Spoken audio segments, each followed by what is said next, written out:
Good afternoon. We'd like to call our Board of Supervisors meeting to order. At this time, Mr. Jones. Yes, sir, Mr. Chairman. Ms. Roundtree has indicated that she was desired to participate electronically for this meeting. Your bylaws allow for such participation, but there are a few steps we need to take. Ms. Roundtree, the purpose that you are not here, is that a personal reason, a work reason? Personal reason, Pensacola, Florida. All right. Well, Mr. Chairman, she has said where the location she's at. It's a personal reason. She is authorized to do that, but it does require a vote of the 4 members that are here making up the quorum. Okay, we need a motion. I'll make the motion. Oh, Mr. Ely. Yes. Mr. Garner. Yes. Mr. Akers. Yes. Chairman Jefferson. yes. All right, Ms. Roundtree, you are now officially a member.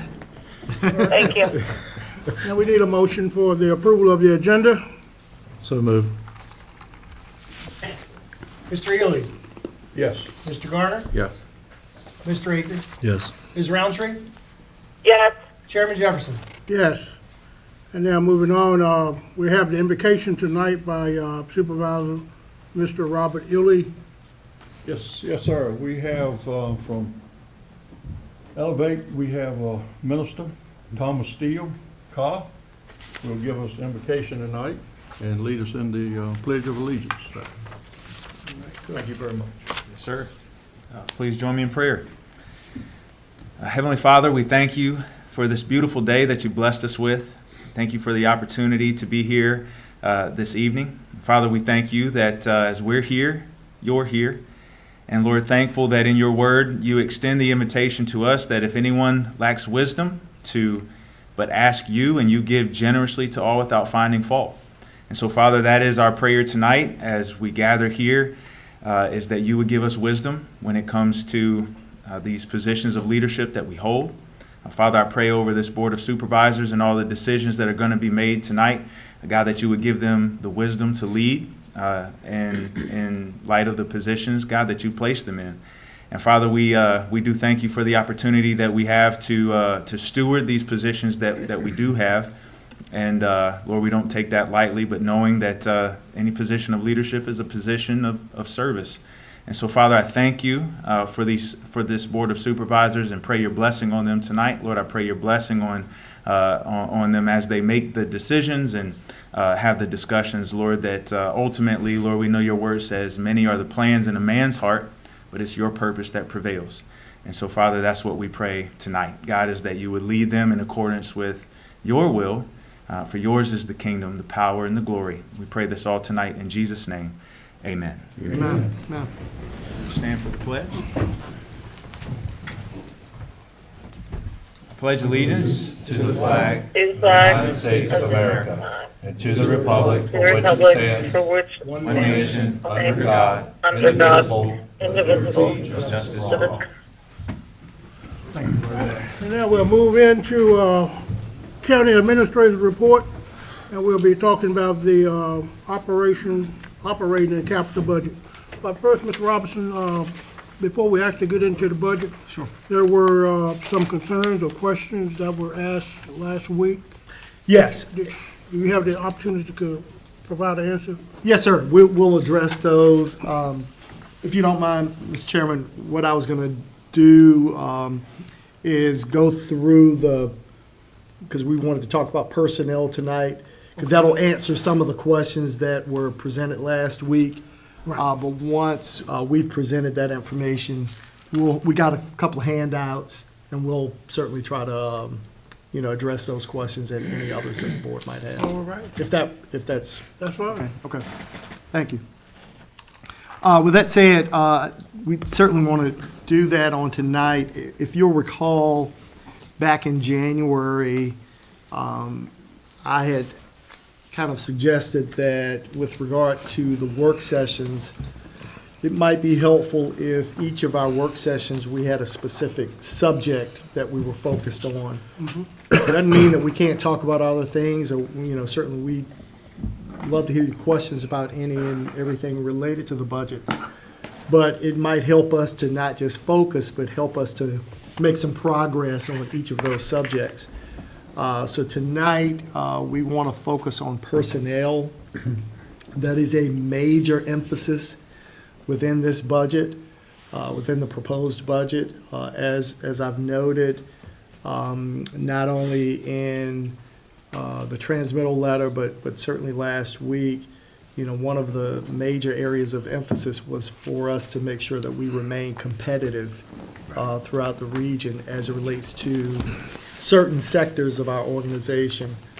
That said, again, we want to accomplish that tonight, but also I'm hopeful that at some point during our conversation, we can maybe take a little bit of a look at what you all's expectations are with regard to the overall budget. If you remember in January, I asked for some feedback just to say, hey, what's your comfort level with tax rates or budgets or whatever, and all of you provided some feedback.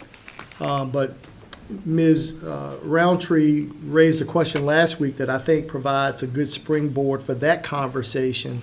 And we'll talk a little bit more about that later on. But if it's the board's desire to provide additional funding for schools or any other entity, then I think that will help us, if that's your desire, to give us at least that direction or give us that nod to say, these are the things we want you to take another look at, to refocus, to add funding, to make modifications, whatever. So any direction, any feedback that you all would have will be helpful to us in crafting the budget that you ultimately want to have for this coming year. With that said, I'm going to take a back seat and ask Ms. Clark if she would come to the podium, and she's going to walk us through the personnel or compensation components of this proposed budget. Good evening. For those watching, my name is Michelle Clark. I'm the Director of Human Resources here at the county. At your seats, you should have the copy of the PowerPoint presentation, and there should be some handouts attached to that PowerPoint presentation. If you could, I'm going to refer to those handouts. It's a lot easier for you to see it on the paper as opposed to how it looks on the PowerPoint presentation. But I'll walk you through that. So the first thing, this presentation is kind of divided into two sections. First is some employee statistics, and then we'll talk about the compensation in the proposed budget. As of FY26, we have 329 authorized full-time positions. Out of that 329 positions, as of April 16th, we will have 303 of those positions filled. So we currently, after April 16th, will have 26 vacancies in the county. We also have 181 part-time employees on our payroll. Over the last 5 years, you can see the number of FTEs we've added. So we've added a total of 43 FTEs over the past 5 years. And the chart shows you the number of FTEs added per year. This statistic is the average tenure of our employees. I'm going to explain the dip. As you can see for FY26, the average tenure of our employees is 8.69 years. How this came about is I took the longevity report. So we run a report in October when we get ready to do the longevity pay. So I used that longevity report to calculate the average tenure. The drop in FY23 came because we had 3 retirees that when you add up the years of service for those 3 retirees, it totaled 74 years. So that's why the average tenure dropped in FY23. Let me explain how I got this chart, and then I'll walk you through the numbers. So I took an active list of employees as of January 12th, 2026, and I provided with some help with the Commissioner of Revenue's office, who did the heavy lift. We compared the addresses for the employees versus the employees who are getting a bill. So doing that, we came up with 55% of our full-time employees live in Isle of Wight County, 45 are non-county residents. And for our part-time employees, 68% of our part-time employees live in Isle of Wight County, and 32% are non-county residents. This is a look historically at our compensation increases over the last 10 years. In FY17, employees did not receive a COLA, cost of living increase. In FY19, a 1% performance increase was added in October. And then in FY22 and 24, the 1% and 4%, an additional $1,000 was added to that cost of living increase. Now we're going to start talking about the compensation included into the proposed budget. First, we're going to talk about public safety. The original request from our public safety department was a 10% increase for all public safety employees. For the sheriff's office, that 10%, including employer costs, which are FICA, group life, and VRS, would be $538,399.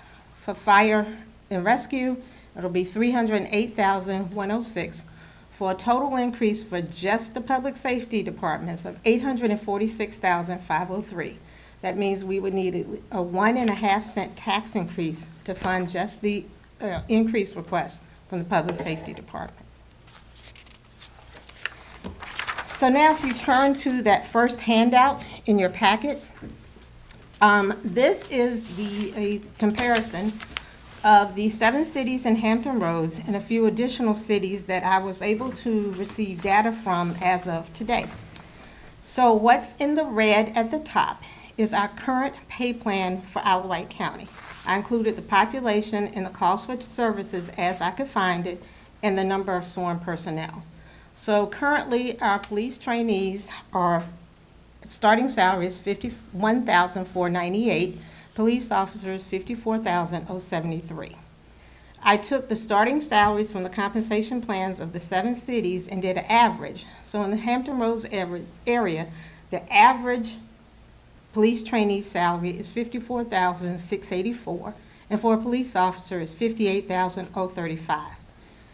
Based on our current payroll data, the average salary for a police trainee that we have on our payroll right now is $54,073, and for a police officer or deputy sheriff is $58,447. You'll see the others for police officer 2, senior police officer, corporal, sergeant, lieutenants, captain, and we have a major, and the 7 cities have an assistant police chief. So included in the FY7 proposed budget, we proposed is to adjust the compensation plan by 5%. If we do that, 32 employees will need to be adjusted to the new minimum, and then provide the 2.5% plus 1,000 to all employees. That cost would be about $270,236. Michelle, if I could interrupt a little bit. So if you go back and look at that chart that Ms. Clark just showed you, one of the things that we don't want to be lost on you is that while our salaries, particularly as it relates to the compensation plan, do fall behind our regional neighbors, when you look at the average salary, we're not that far off. Now, what we also recognize is that these are very competitive positions.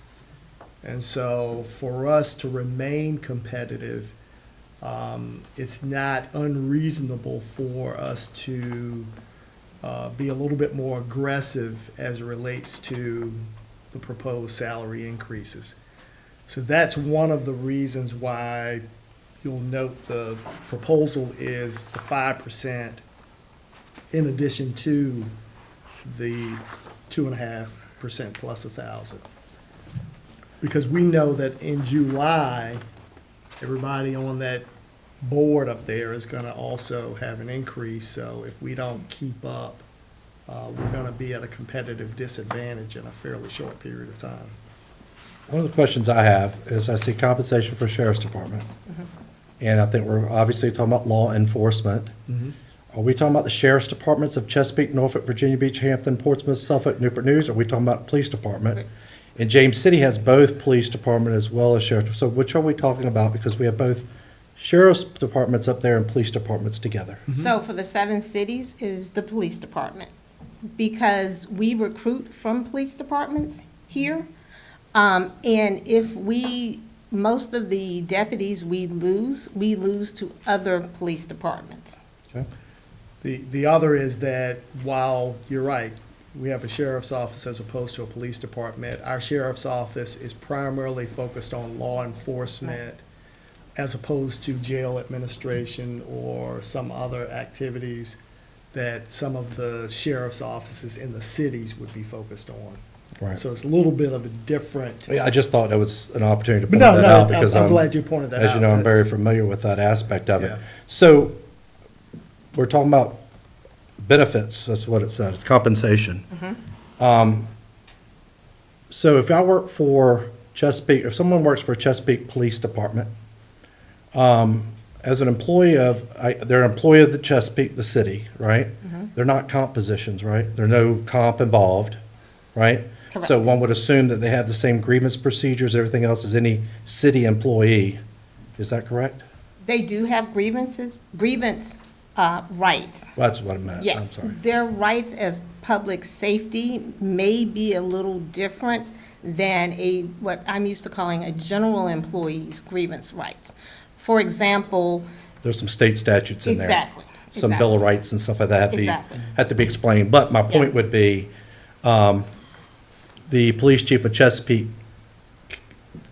Police Department can't come in and just tell a police officer they're gone, right? No, they have a process. Because they're not constitutional officers. Correct. There's that responsibility. Correct. Now, I don't bring this up to ping our sheriff's department at all. In fact, Sheriff Clark is here. So at a given time, I think it's an awesome opportunity for him to explain to all of us, our citizens mostly, the benefits to the differences, if you will.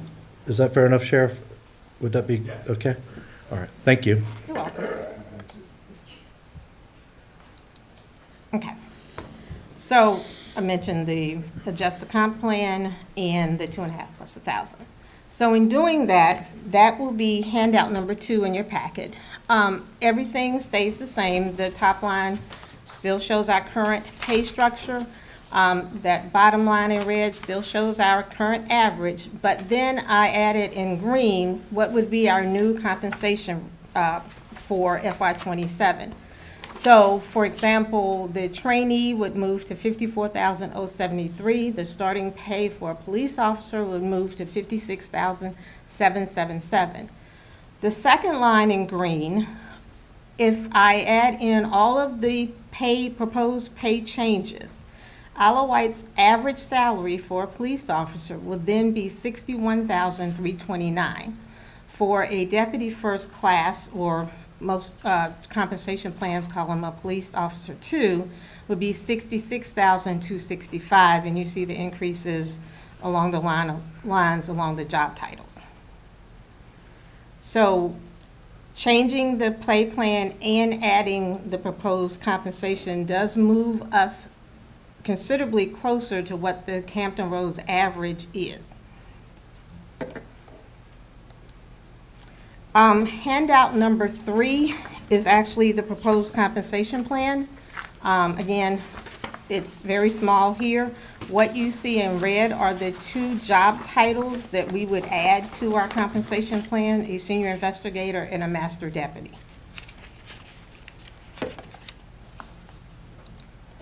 Okay. Handout number 4 is fire. And I apologize, but part of the challenge in fire is every city has a different job title for the fire department, so I aligned it as best that we were close to. So again, in red, You will see the data for Isle of Wight County, and you will see the compensation for the 7 cities with the average at the bottom. And you will see our average for our current average based on our current payroll for Fire Medic 1, a Fire Medic 2, and then a Master Firefighter and a Firefighter EMT.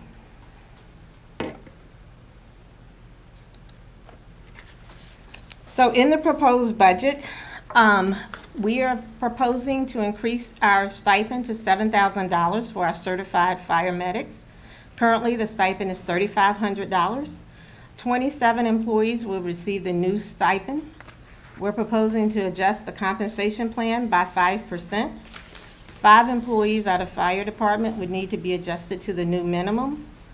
All employees will receive the 2.5 plus $1,000.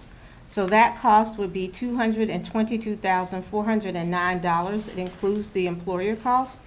And it's also important to note that estimated FLSA overtime will cost $187,824. That includes holiday pay? It's just the overtime. Okay. Because the holiday pay would be probably Yeah. relatively significant. Except, yes, especially now that we've increased the salaries. So, if I can jump in, so obviously, similar to what we said before with regard to the sheriff's office, the emphasis here is remaining competitive within the region. And, you know, we're hopeful that by making some adjustments, that would not only help us from the standpoint of recruitment, but also from the standpoint of retention. So this is, again, another attempt to make sure that we remain competitive, even though there are a lot of things happening in Hampton Roads with regard to not only salary adjustments, but I think Norfolk's proposing adding a 4th shift. So that changes the dynamics of, you know, what they will be looking at with regard to their recruitment and retention efforts. And, you know, that challenge doesn't go away this year. It continues on. But again, this is what we're proposing as at least an attempt to remain competitive. When we talk the stipend,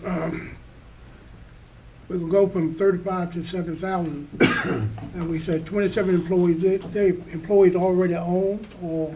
Already existing employees that receive the $3,500 stipend 3,500, yeah. will receive the additional $3,500 to bring them to $7,000. So, I mean, why are we just sticking with 27 employees? Are Because they- those are the number of certified fire medics we have on our payroll right now. Okay. And the certified fire medics receive the $3,500 Certain stipend. categories, okay. She's got some more stuff, but you can ask. So the $7,000 increase stipend is the 5%? No, No. no. That's what. That's adjusting the compensation plan by 5%. Okay. So the stipend, we currently give a $3,500 stipend to certified paramedics. The proposal is to move that to $7,000, Okay. and then adjust the compensation plan by 5%. So that 5% will be added to the 7,000. No, the 5% will be, sorry. So the compensation plan would move up. That would be the beginning salaries for our fire medics. Correct. Yes. I think what he's getting at is, no matter how you stack it up, when we adjust the comp plan, it's still gonna be a 5% increase for people coming in, or whoever's in those categories. Correct, for people coming in, yes. Right. Yes, sorry. So, public safety being our priority. $7,000, somebody watching this might think, wow, that's double. It's pretty impressive, plus 5,000. And other groups say, wow. Well, let me just stop there and say, I know of a locality that gives $14,000 for paramedic and has now for a few years. I know that of a locality on top of that just may have given out some significant raises that would make our starting pay look not so competitive. Last but not least, let's talk about this fourth shift, because a lot of people just think there's some extra people to work, but they don't get the fact that it's 24-hour shifts. How is a fourth shift attractive for recruitment? For example, Norfolk, or everybody's to some degree probably going to head there eventually because of life-work balance. Correct. Could you explain that to us? As best I understand it, and this is where our fire chief may step in, that fourth shift allows for, like you said, the work-life balance. So it changes their hours worked from 28, no, From 56 hours 56 to 42. For the same pay. Same The salary. same salary, correct. And that's what is trending to some degree. Correct. I heard Norfolk, I've heard Virginia Beach. I'm not sure, I haven't heard of any other locality. Suffolk's looking at it.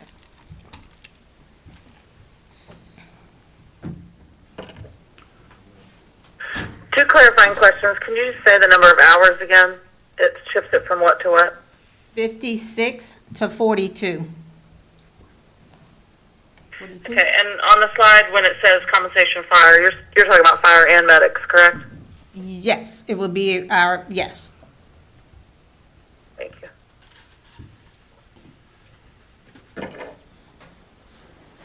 So the other aspect of this when it comes to public safety, and I think the sheriff's department kind of goes from, at least what little limited knowledge I have, kind of stays kind of in lockstep with fire and rescue. A lot of other localities, as far as incentives, offer additional funds. For example, one of our medics or all of our medics may have bachelor's degrees. Do they get any incentive pay if they have degrees? Currently, no.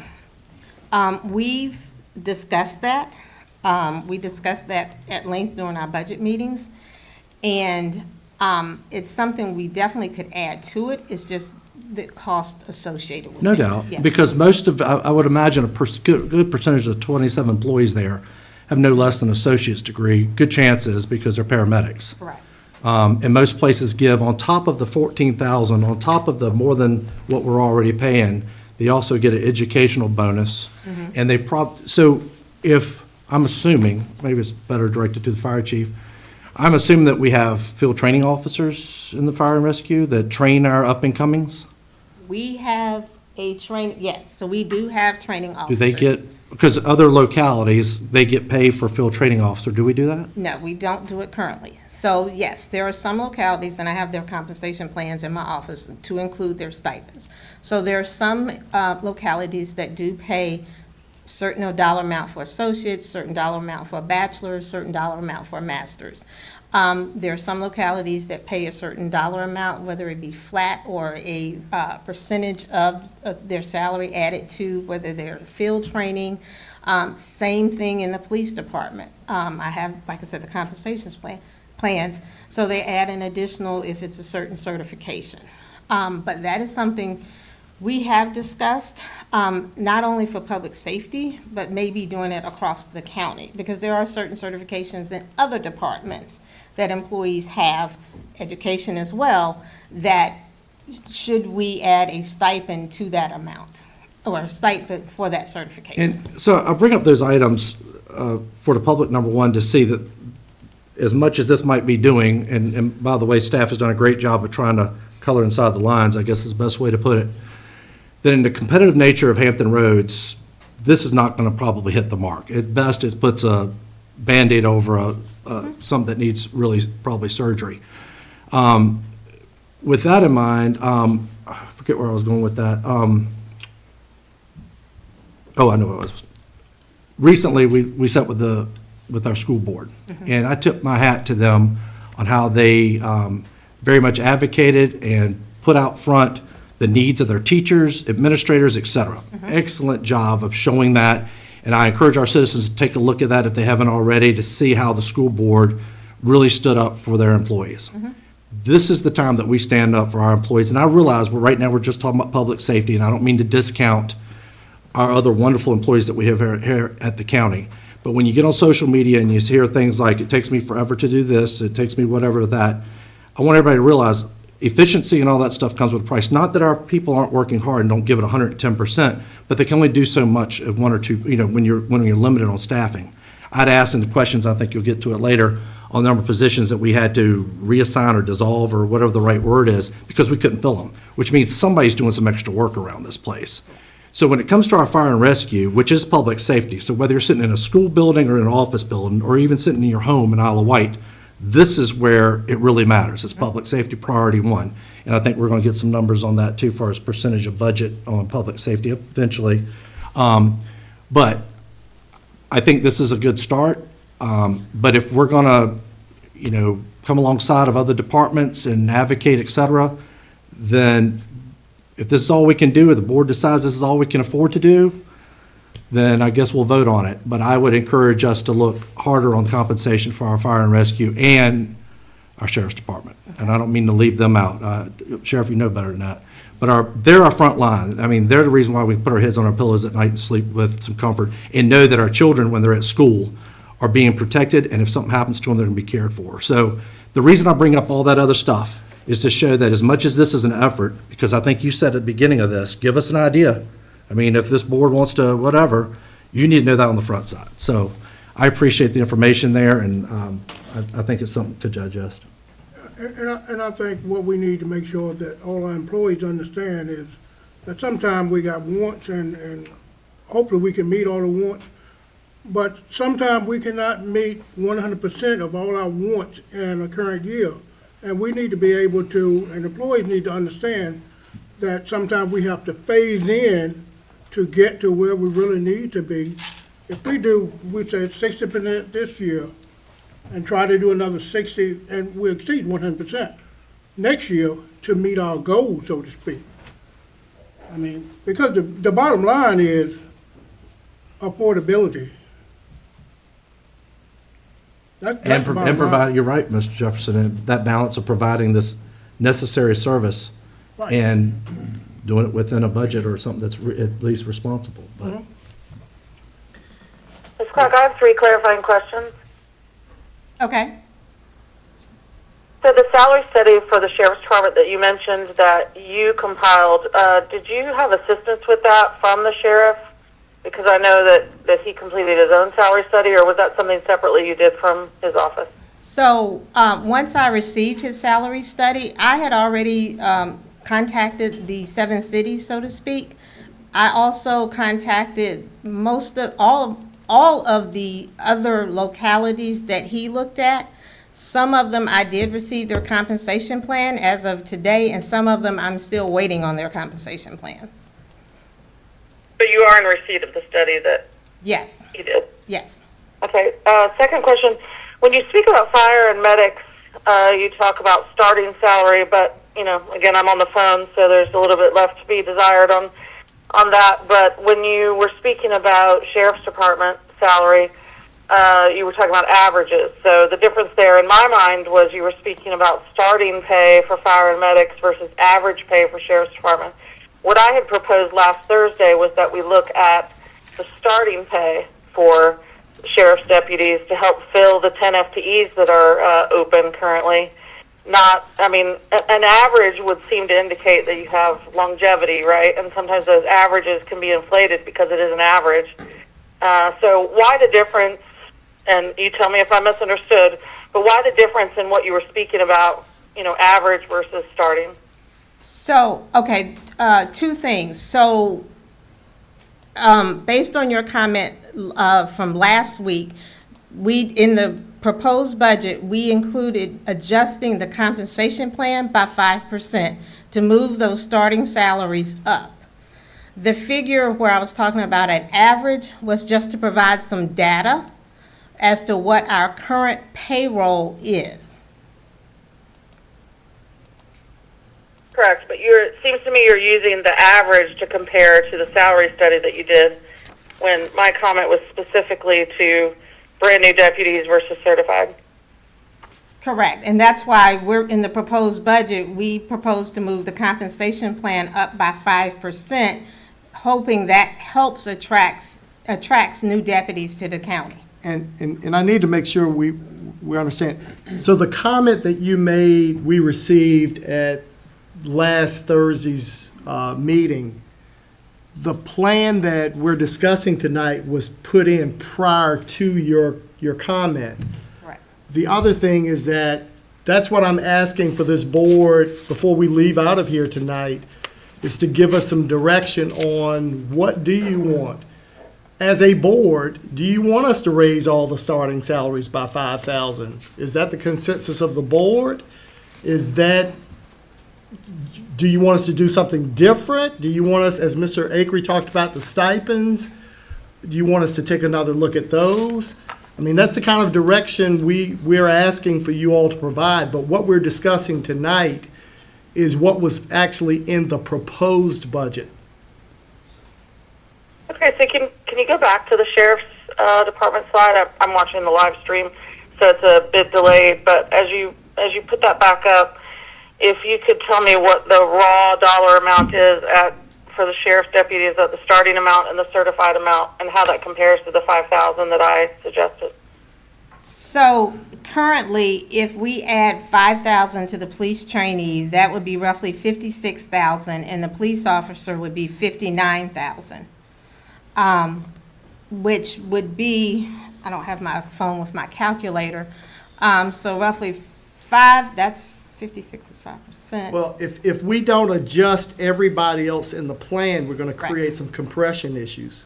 Correct. No, I understand. Yeah, I understand that everybody adjusts. Yes, But so, at the starting rate, if the starting salary for non-certified went up by 5,000 and certified also went by 5,000, what's that percentage? It's not 7.5. It's something greater than that, I'm guessing. yes.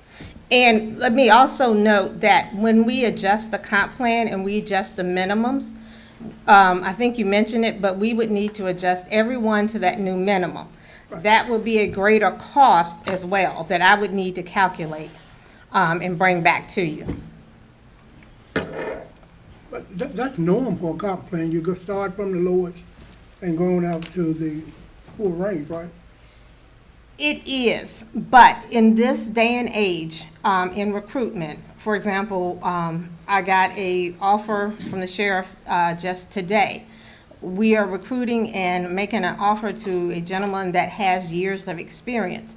We take that into consideration when we start you. So you may not start at the bottom because we're going to compensate you for your years of experience. Yeah, I would imagine that the only people starting at the bottom is brand new people. Correct.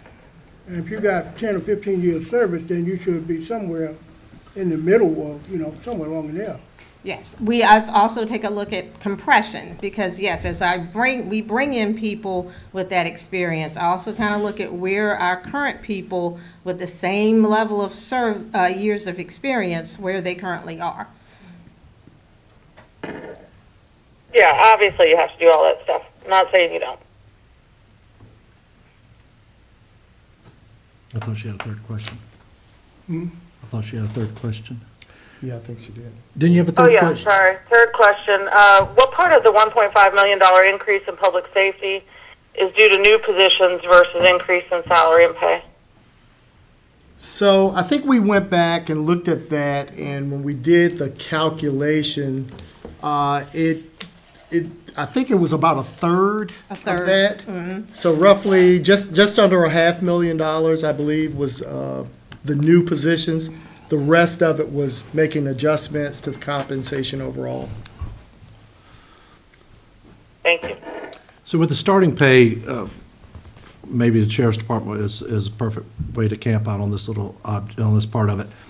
So we increase the starting pay to get competitive. The first 12 months employed as a deputy in Isle of Wight County, I come here because the money is good, if not better, than most localities. How many months out of that first 12 months are you going to be able to use me?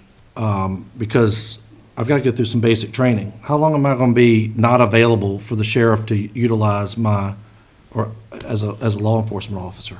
The sheriff, I'm gonna say probably best, but correct me if I'm wrong, but if they come with some experience, that training time. Just like straight off the street, because I saw the advertisement and I'm 21 years old. They have to go through the academy. Okay, how long before I'm certified and can be very useful to the 12 sheriff? months? 12 months. So starting pay for the first 12 months, Isle of Wight pays for it. Obviously, you can use them in some capacities. But as soon as I've got my golden ticket, I can go anywhere in Hampton Roads, right? Sure. So if you raise your starting salary without and I'm sure that you've talked about this, but I haven't heard it discussed here, you don't focus on what we do from there, then we just become a training ground for Hampton Roads, whether you're Sheriff's Department or Fire and Rescue, quite honestly. And honestly, I would say that's almost for any department. It's more pronounced in fire and public safety, but yes, we become a training ground, just like the Human Resources Director for the airport shared today in an email. They become a training ground for the 7 cities as well, because everybody goes through the same academy. So everybody knows that Virginia Beach is paying this and Suffolk is paying this. What they also know is the work-life balance that you may not get in another locality that you get here. And I know that, everybody looks at their paycheck, but I think that work-life balance is important. So increase in police trainee from 51 to 50. It would be 56 if we add 5,000 to it. So at a 5%, that would be 2574. If you just did 5%, not talking about the 5,000, I'm just talking about the 5%.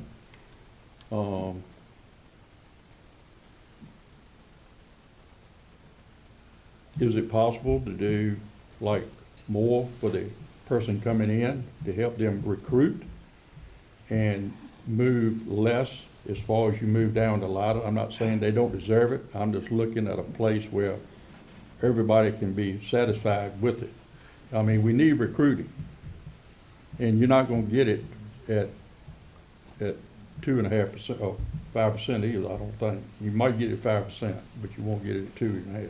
It's a delicate balance. Right. Because you do want to have enough of a salary to incentivize people to come to your organization. But once you get them there, you want to have enough balance That's in your correct. overall plan that you keep Correct. them. That you keep. Right. we keep So, on. as Ms. Clark was saying, if you don't, you load up on your starting salary, but as soon as they finish the academy, they just go and basically survey the region and go for the next highest salary to get But more pretty money much- than you're pretty paying much them. They're gonna do that anyway, So, I would say. I mean, to the degree that we can Yeah. have balance throughout our system, that's kind of what we aspire to. Now, that's easier said than done sometimes, but It's the same as teachers, right? I mean, teachers pretty much, with your VRS, you can go where you want to. absolutely.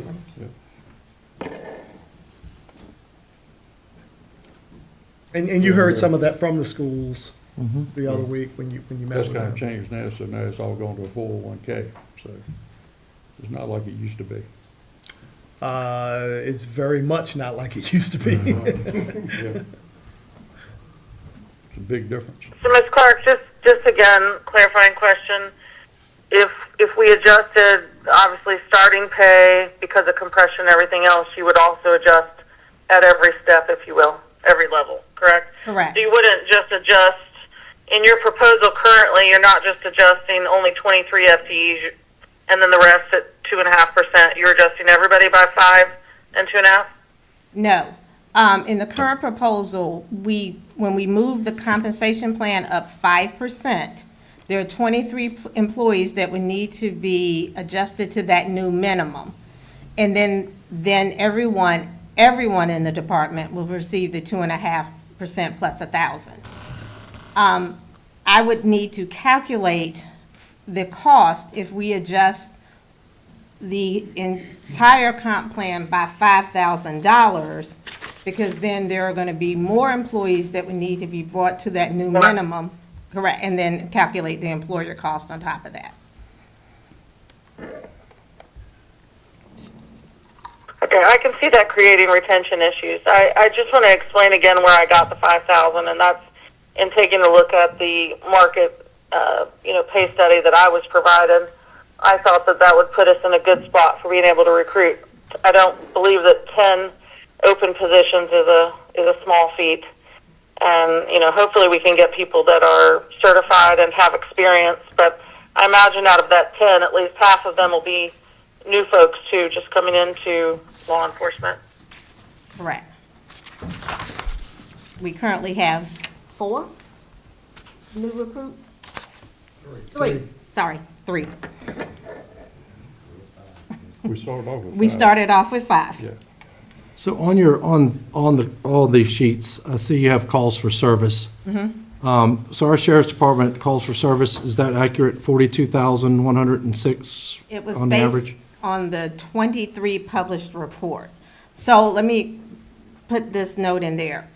I pulled that off of the locality's website if they had a published report, without having to do a bunch of FOIA requests. Gotcha. So, and can you turn to the one that shows fire and rescue, how many we're running compared to the other localities? Is that correct? 7,000 calls? Based on their, hold on. That's based on on the website, 2025 incidents by zone.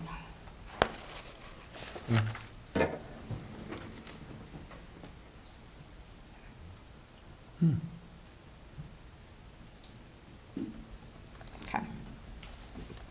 So this would be, this is the proposed compensation plan for fire. Again, increasing the minimums by 5%. What's in orange is what the fire chief and I have discussed about providing a career progression path for our firefighters. So we would add a recruit position if it's ever needed. A fire medic 1, 2, 3, and 4. Our fire medic 4s would be our certified and receive the stipend. Then we have a master fire medic and et cetera. This chart, which is handout number 7, I think, is just that green line shows, again, for data purposes, if we make the changes to the comp plan and the stipend, how that changes the average salary based on our payroll records. So the cost for FY27 that's included in the proposed budget to make those changes that we talked about for public safety and the cost of living adjustment, the 2.5 plus 1,000 for all employees is $982,504. Also in the proposed budget includes increasing the part-time rate to $15 an hour. We have difficulties recruiting and retaining part-time people, especially in Parks and Rec, which the part-time employees are our summer blast or youth. They can make more money at McDonald's. And our Public Works, which the majority of the staff is our custodial staff that could make more money elsewhere. I agree with that. Yeah, they go dirt when you make more money. Exactly. So, with Don's permission, I threw in some what-if scenarios. So, I know we have public safety is our #1 priority, but we have what I would call general employees, everybody else other than public safety, that could benefit from a substantial pay increase as well. So what if we did a 3% plus $1,000 for all employees, not a carve-out for public safety, just 3% plus 1,000 for all 29 FTEs, it would be $1.1 million. If we did 4%, it would be $982,596. If we did a 5% increase for everyone, it would be $1.2 million. And if we did a 10% increase, it would be $2.4 million. So, one of the conversations that we had internally was, we've emphasized public safety with regard to our approach. We have looked at different strategies for how to address some of the deficiencies that we know we have in our current plan. And, again, we've taken at least a shot at trying to address that. We think it is a reasonable plan, but we also know that we have other challenges within the organization. We have other positions outside of public safety that we have similar challenges with regard to recruitment and retention of employees. So, all of our employees, whether they're wearing a badge or not, they go to the same gas stations, they shop at the same grocery stores, they have the same obligations. But I don't have to tell you all this. In developing this budget, one of the things that was not lost on me is that our citizens also go to the same grocery stores. They also go to the same gas stations. They also have some of the same challenges. So this was a very difficult balance of trying to do what we believe is helpful with regard to our staff, helpful particularly with regard to public safety, but also trying to keep in mind, as Mr. Jefferson noted earlier, just the whole notion of affordability.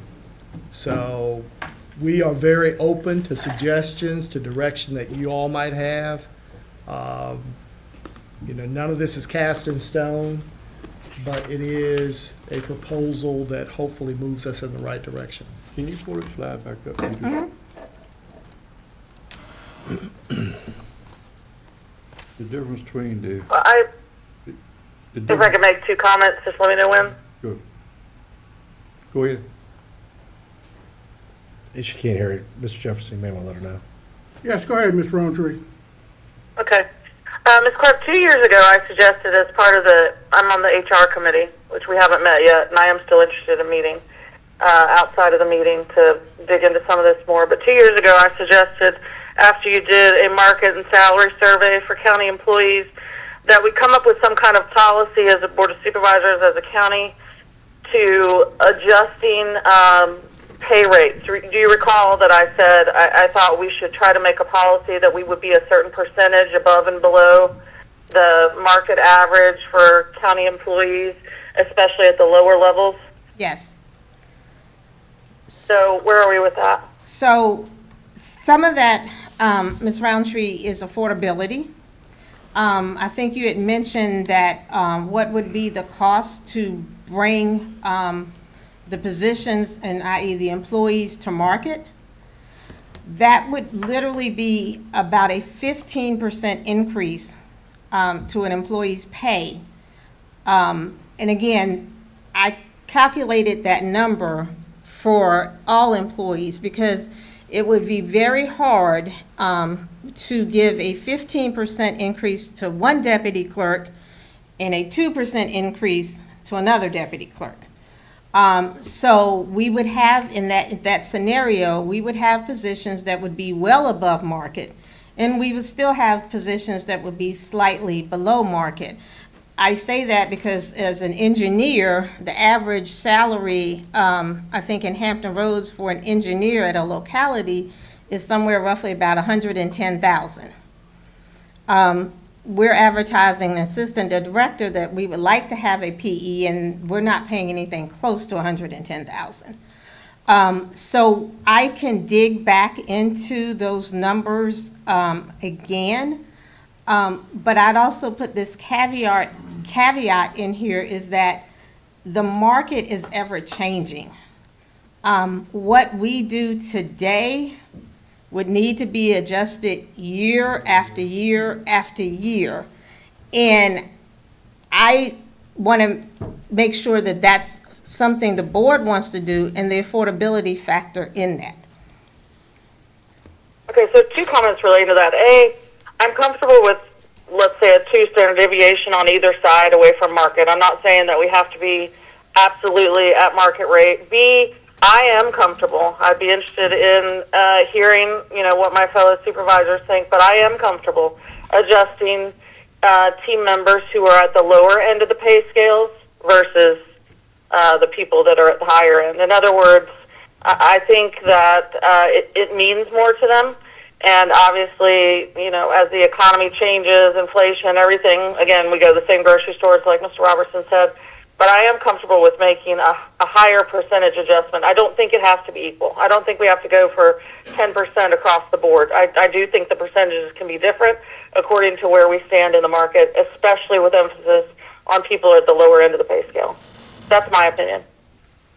So you asked for opinions, but doesn't that, of course, cause compression issues, number one? And then once you get these people experienced, because we paid them on the front side, and they really come into themselves in their profession, they go somewhere else for the top end positions, right? No, I'm not talking about starting salary versus step. I've been an HR director. I entirely understand compression issues and needing to increase things along the way for longevity. My point is, I am comfortable addressing market rates to a greater degree at the lower end of the pay scale. So for the people that are making less money than the engineers, I know you just gave that as an example, but I am comfortable having different percentages at different pay grades as an increase versus 10%, 5% across the board. Isn't that that's what the plus 1,000 has done for us? It's really let us hit a harder percentage on the lower end of the spectrum, if you will, on salaries, and less on the upper end by doing that $1,000. So you're actually getting a large percentage for your, to your point, your entry people, if you will be getting a larger percentage than the people that have been here a while. So that kind of accomplishes what you're talking about, right? Yeah, my problem with one-time bonuses It's not a is bonus, right? No, that's not a Added to bonus. the That salary. is actually incorporated into the salary. That's not a bonus. okay. That's good to hear, because I do have a problem with one-times because then it doesn't apply to average salary for retirement, et cetera. That's a 1,000 to the base The of your base salary, salary, correct, which we've done a number of years now. correct. So when you do $1,000 to the base salary, Michelle, I would like you to go back and revisit how we sit in the market, especially at the lower positions. Okay. Just a question for clarification, because are you suggesting a different percentage other than the 2.5%? Yeah, if it means that we're not within 2 standard deviations above or below the market.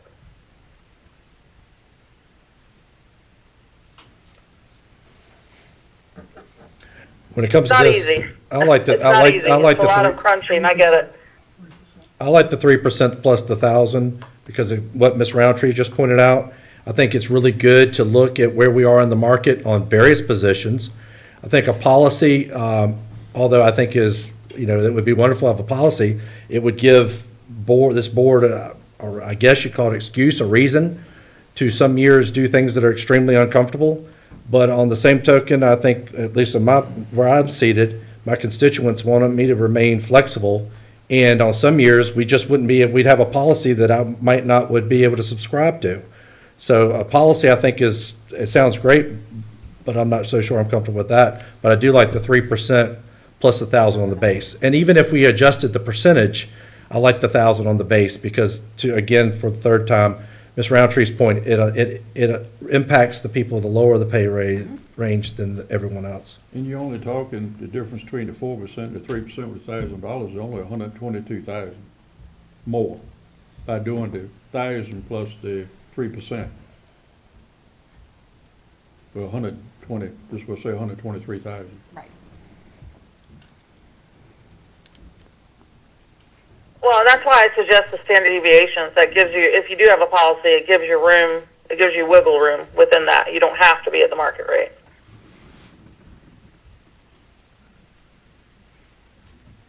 All right. Well, do we want to talk about that, whether we want to go with the 3% plus, or what percentage we want to direct the county administrator to? Fine with 3%, $1,000. I mean, I would agree with 3%, $1,000. All you need is a consensus, right? I mean, to give, at Yeah, least on this part so, of it. yeah, On this part of if it. we're hearing you I mean, all, and that's what you're talking about doing, and what you talked about a while ago, what she just said, it is helping the lower people come up to be equal with the upper people. Doing that, than it is just going with a straight 4% raise or whatever. They're not gonna ever they won't ever get there. right. Because they're gonna keep moving up, and they won't do anything, really. I mean, they're gonna move up, but not. But not enough to keep No, up with. no. Yeah. So are you all comfortable with at least the strategy that we've proposed with regard to public safety, and then substitute the 3% plus 1,000 instead of the 2.5? For the public Right. safety. Is that I what still don't think 5% plus 2.5 for the sheriff's deputy positions is enough. I'd be interested to see what the percentage turns out with at $5,000 versus 5%. I'm sorry, say that again? So what she's, I think correct me if I'm wrong, Ms. Roundtree, you want to see the cost of moving the compensation plan up by $5,000 per job title and the 3% plus 1,000 versus what was presented tonight, correct? No, 5,000 total. So you proposed 5% for sheriff. Let's just talk about sheriff's deputies for a second. You proposed 5% plus 2.5, and now we're talking about 3% plus 1,000. I want to know what the delta there is between the $5,000 per position in the sheriff's department that I believe it will take to get us to market to fill those positions. Okay. And let's make a comparison between her request and the 3% Plus plus. 1,000. Yeah. Okay. Yeah. Well, we can get into that. Okay.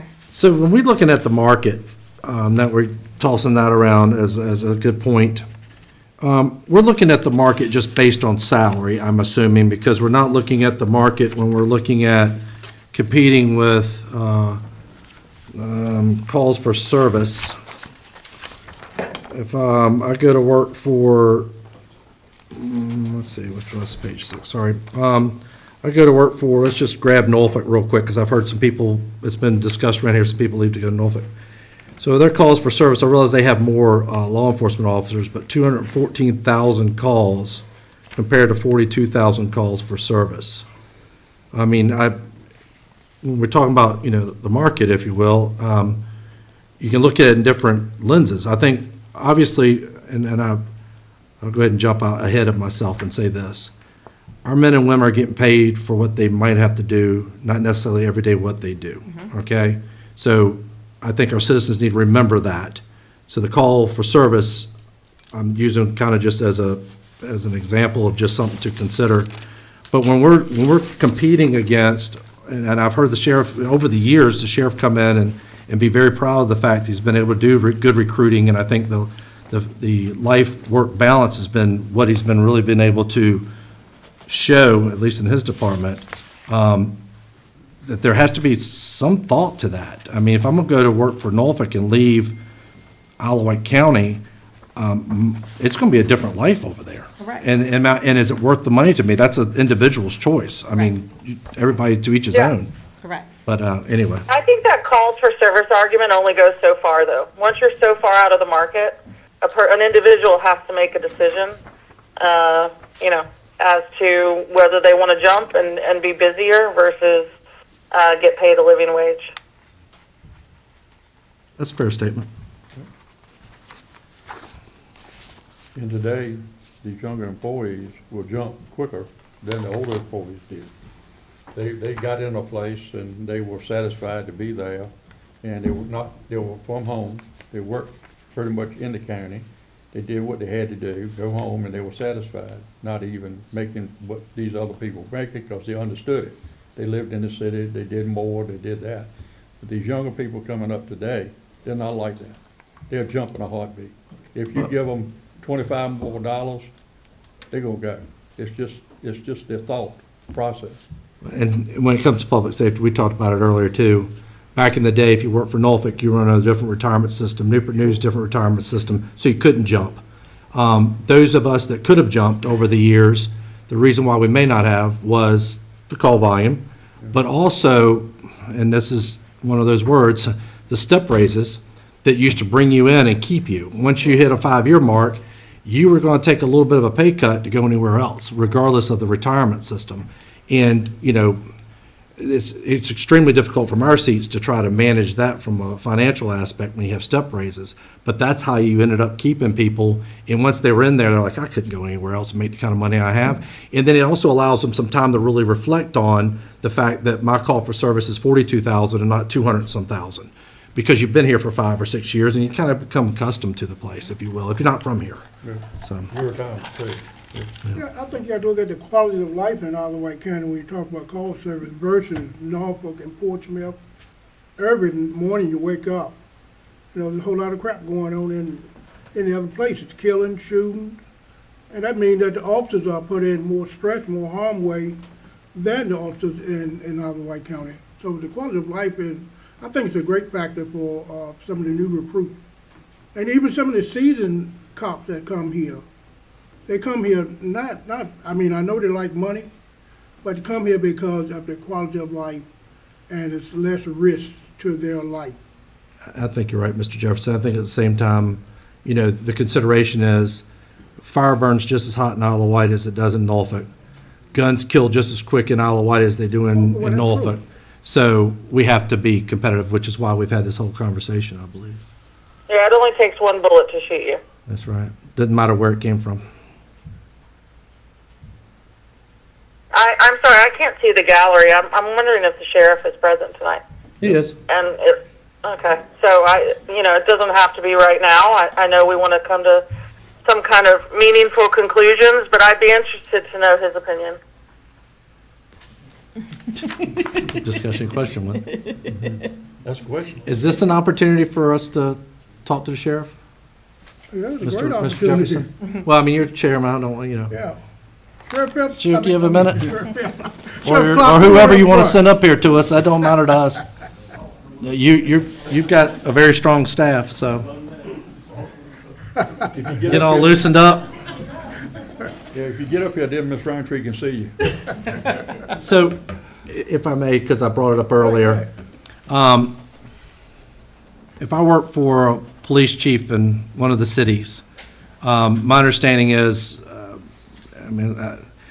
as an employee of the city, it's different than working for a constitutional officer. Isn't that correct, sir? That's correct.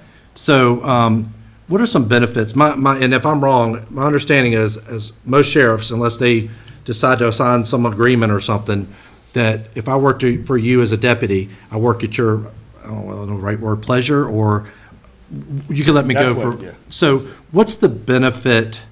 Your years of service, particularly as sheriff, what's the benefit for us being the way that we are here in Isle of Wight County, as opposed to treating them like any other employee, if you will, or public safety employee? Yeah, well, good evening, everyone.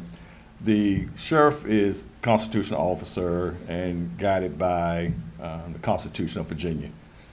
State Code 15.2, 1603 gives the sheriff the ability to hire and fire at his will. So police departments, there's normally a grievance policy, so there's disciplinary action. The police officer will have to, want to file a grievance to dispute the disciplinary action, whereas the sheriff has the authority to, dismiss the employee at his pleasure.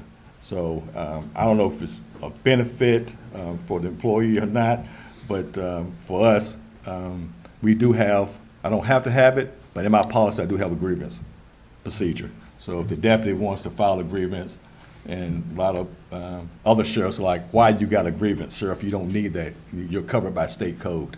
But I like to give all my deputies a fair chance to come and explain why the actions that they did caused them to possibly terminate it. So I don't know if it's.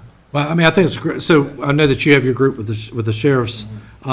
So the ones that have, through MOU or whatever, allow their deputies to actually fall under the employment or employee manual or whatever for that locality, what is their justification on that? Why did they do it from a recruitment standpoint? Or have you ever had that discussion with them? No, and I definitely don't want to put words in other sheriffs' mouths of Right. why they do Right. that. Or do you have any idea? But my policy is I always confer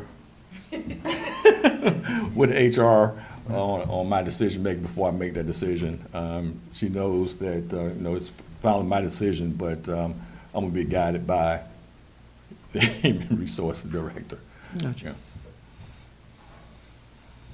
Mr. Gordon, you got anything more to say? Good. Mr. Ellis? No, I'm sorry. All right. Did it Miss?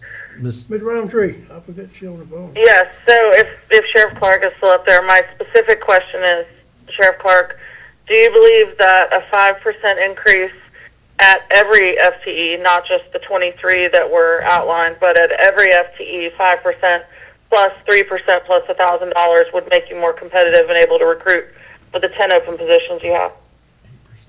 Yes, ma'am.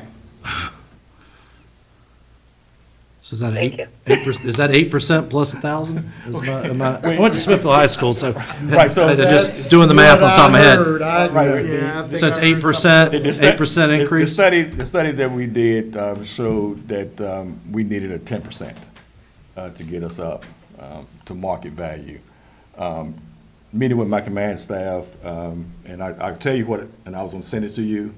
I didn't know I was gonna talk tonight, but, and talked to county administrator, and he told me to say what I need to say. Yeah. But what we came up with, and again, we thank you for your thought in this.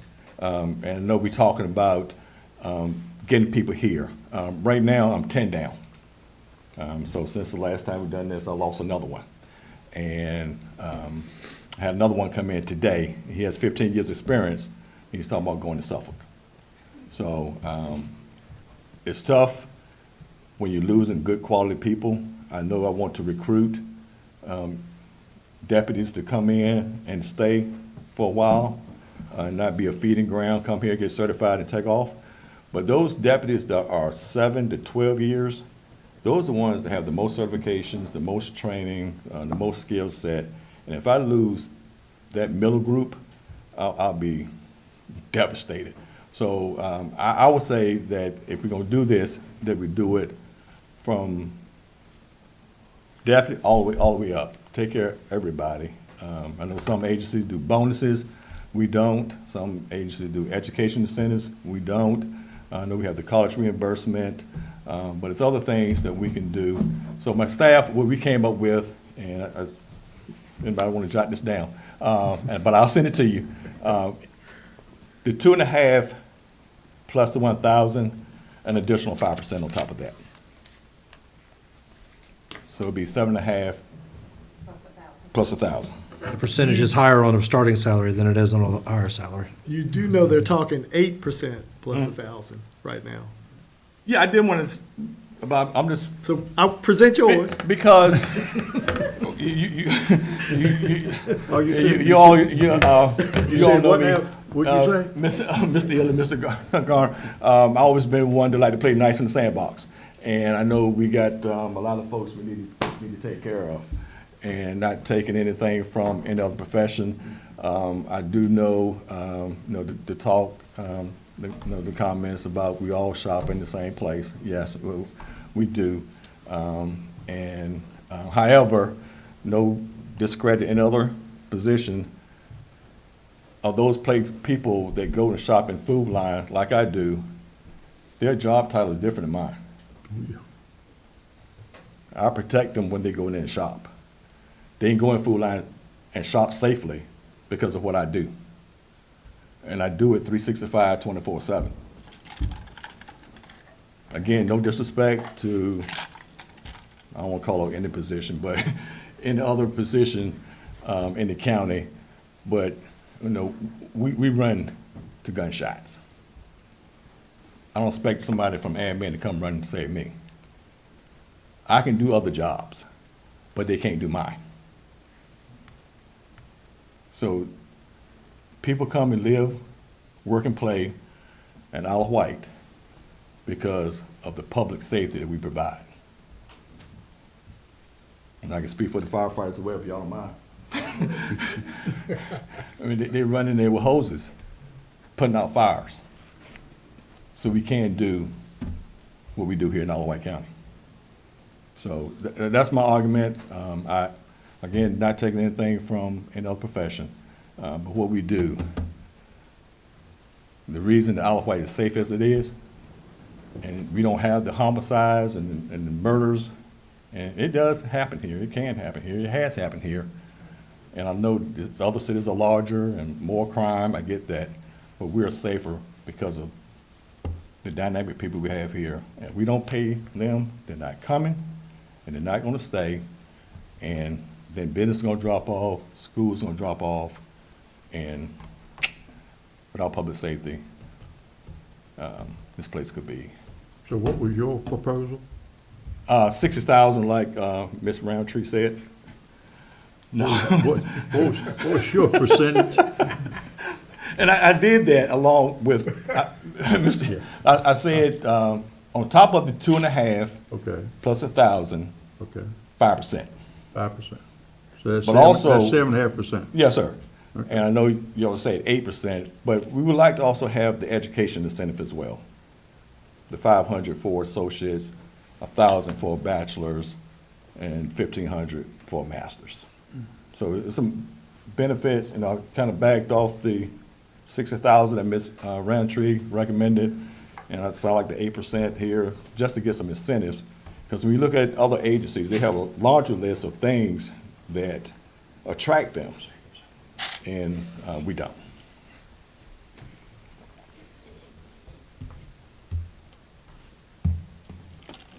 All right, you done?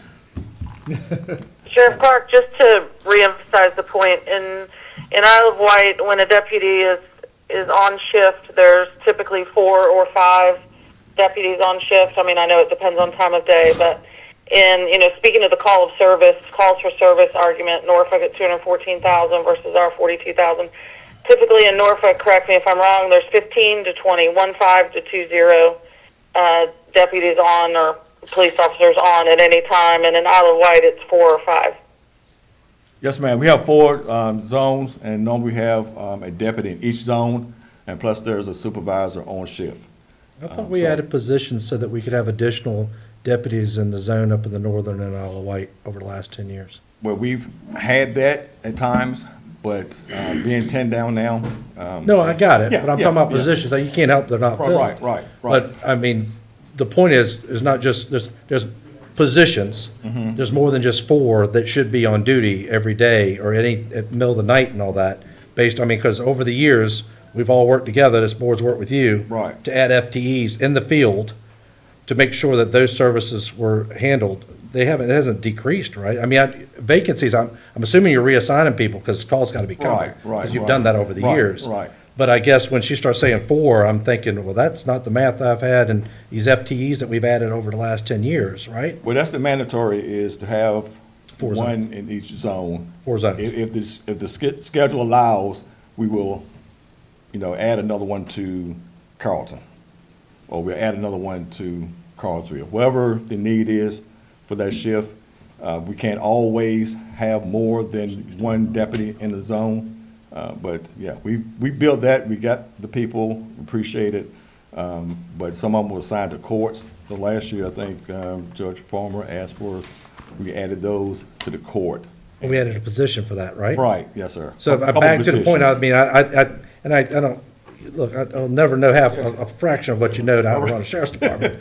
But just from this seat, we talked about FTEs, and like I said, it's been over 10 years, over the last 10 years or so, that we've done positions because we needed more people in the zone, because we talked about the fact there's nobody in Carsville because they're all up in Carrollton or wherever. So we added positions, and I just want to make sure that that's still the priority. I mean, I'm assuming that is. I just think maybe I'm not hearing what you're saying. Exactly. I mean, no, you're right, you're right. Okay, But, because 4 again, people is not, that's what we had 10 years ago when we came, well, we had more than that 10 years ago when I showed up in this joint, and we've added FTEs on the street, so. Right. Okay. Right.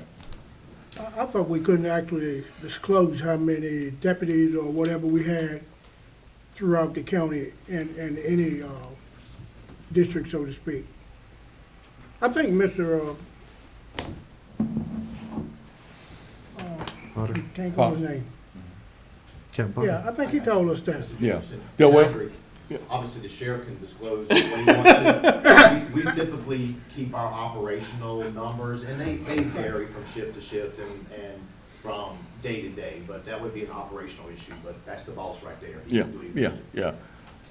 So what I said was, we have 4 zones, Right. and we have a deputy in each zone. No, I follow you. So each zone is covered.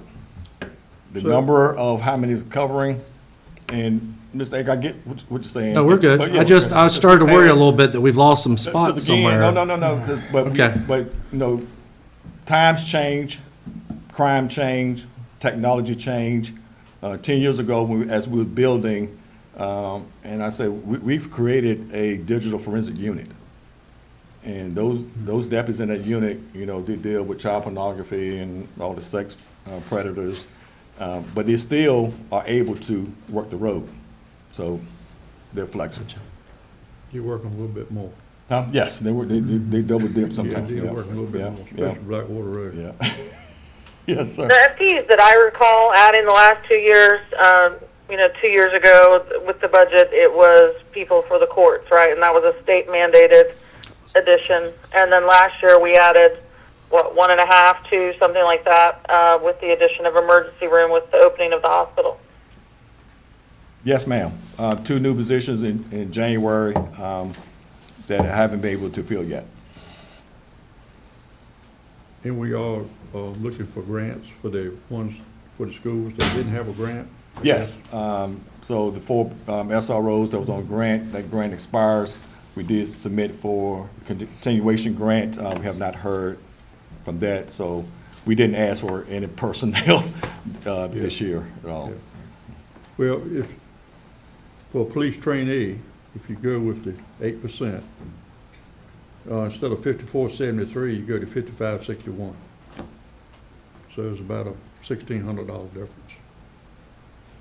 Instead of the 5,000. Yeah, and certainly we'll go back and, I guess, rework those numbers. And to the point that the sheriff just made, I do want to say thank you to the sheriff and to Captain Windley, although I don't see it, Chief Windley, I'm sorry. We did submit grants for the SROs who are now going to become the local responsibility, as well as some positions in fire rescue. Good. The challenge that we have, and I noted this last time from a timing standpoint, is we won't know about those grants until after the fiscal year begins. So we have to budget for them as though we're not Yeah. getting the grant. Right. If we do, fantastic, but that funding has to be put into Put in place place. because the sheriff's going to Thank you. need those 4 positions Yeah. July 1st. Thank you. Whether we have a grant or not. I understand. Everything's backwards. Yeah. Okay. Any other questions, Ms. Roundtree? No, sir, thank you. All right, thank you. All right, thank you, Jim. Thank you, sir. All right, so, So, Mr. Chairman, if there aren't any more questions with regard to what we just talked about, we'll maybe provide a little bit of background or information on the questions that were raised at the last board meeting. Sorry.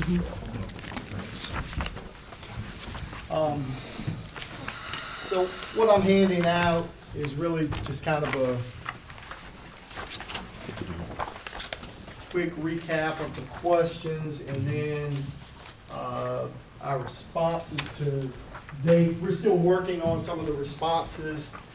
Some of the questions were not overly complicated, but some of them required us to do research outside of our own organization. And so we've reached out to our regional partners to get additional information. So I'll go through these. Robertson, was this provided over email or is there only a hard copy? I've got a hard copy. We will get these to you. I can't email them as we're sitting here right now, but we'll make sure we get these to you. But Bill's going to try to get you a quick copy so you can take a look. So the first one deals with our real estate tax rate over the last decade or so, and looking at how it has increased each year. So if you'll note, we go back to FY 16, 17. and show you what the actual budget was for that time period. I had previously provided information on the tax rate, and so we can, again, go back and marry those two things up if you need that. But if you've got the PowerPoint from last time, it'll show you the tax rates for each one of those years. What's shown on this sheet gives you the actual total general fund budget for each of those years. And then I went back and looked at a couple of other things with regard to, so what was driving the increase over time? What was driving the increases in the budgets? Much as we're talking about tonight, public safety has been not just an emphasis for this year.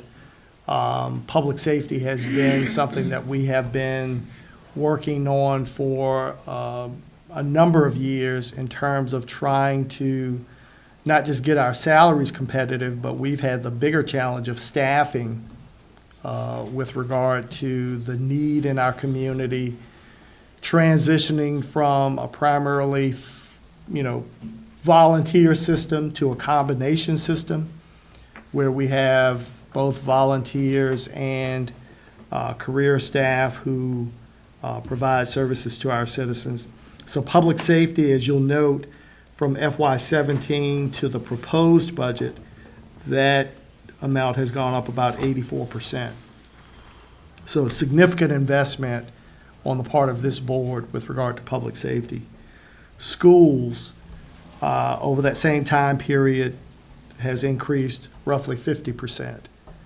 And you have to keep in mind, as we showed you at the school board meeting, there was a period right around COVID where the budget was relatively flat for about 3 or 4 years.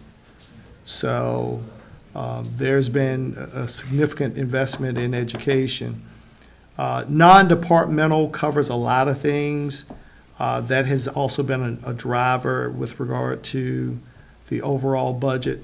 And just for sake of comparison, I threw in admin, not to pat ourselves on the back, but to demonstrate to you all that, again, many of our other departments have remained relatively flat, not because we're mistreating them, but because we've been able to find efficiencies, we've been able to find other ways of getting the work done without substantially increasing the budget. And there's been an overall commitment to those areas where you see the largest budget increases. There are a couple of things for the next 2 or 3. Those things we're still gathering information on.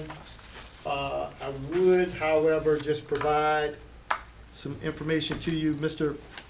Akery had asked about the reassessments and how that impacted budgets.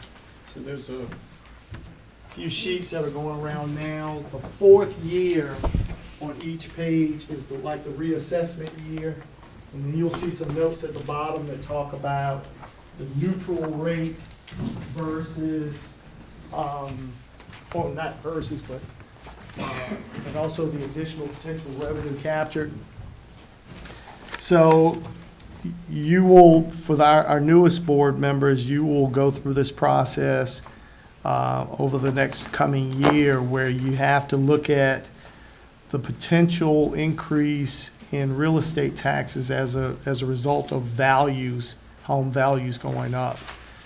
And with the assistance of staff, we have to determine what the revenue neutral rate is, meaning if you increase the values or amount of revenue that you receive from values going up, how much would you have to lower the real estate rate so that the revenues remain neutral, meaning same revenue next year that we had this year?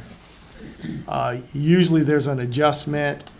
In a typical year, the real estate rate would be adjusted downward.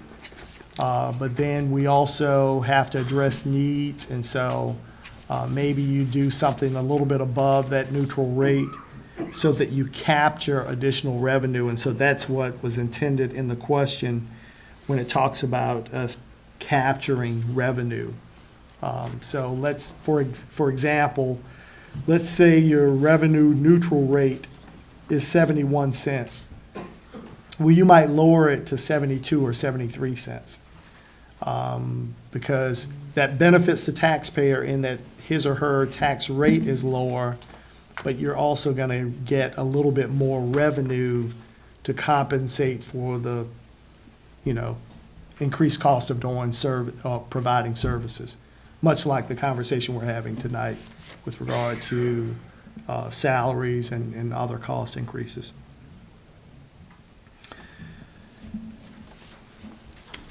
If you go to the next page, again, several of the items were either covered or alluded to in the previous presentation. There's one question, though, that I do want to point out or touch on. Mr. Aker had asked about the number of FTEs that were dissolved last budget. So we went back and looked to see how many positions, or did we take any positions out? We did take one position out. There was a relatively robust conversation last year about maybe being able to delete positions that had not been filled for some time, or did we really still need those positions? At that time, we did a pretty diligent, or went through a pretty diligent process of looking at the positions.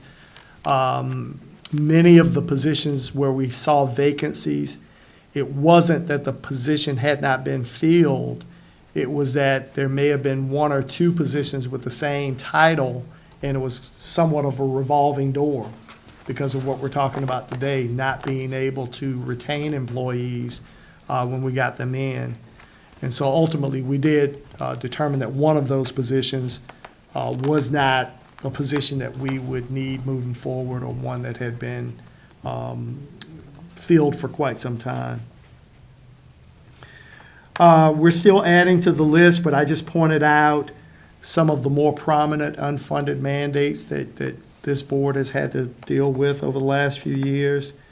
Top of the list, partly because it's the most expensive, disabled veterans tax exemptions. We've had several years where we've had the challenge of employee bonuses. Now, there's a difference between us getting information and budgeting for a bonus.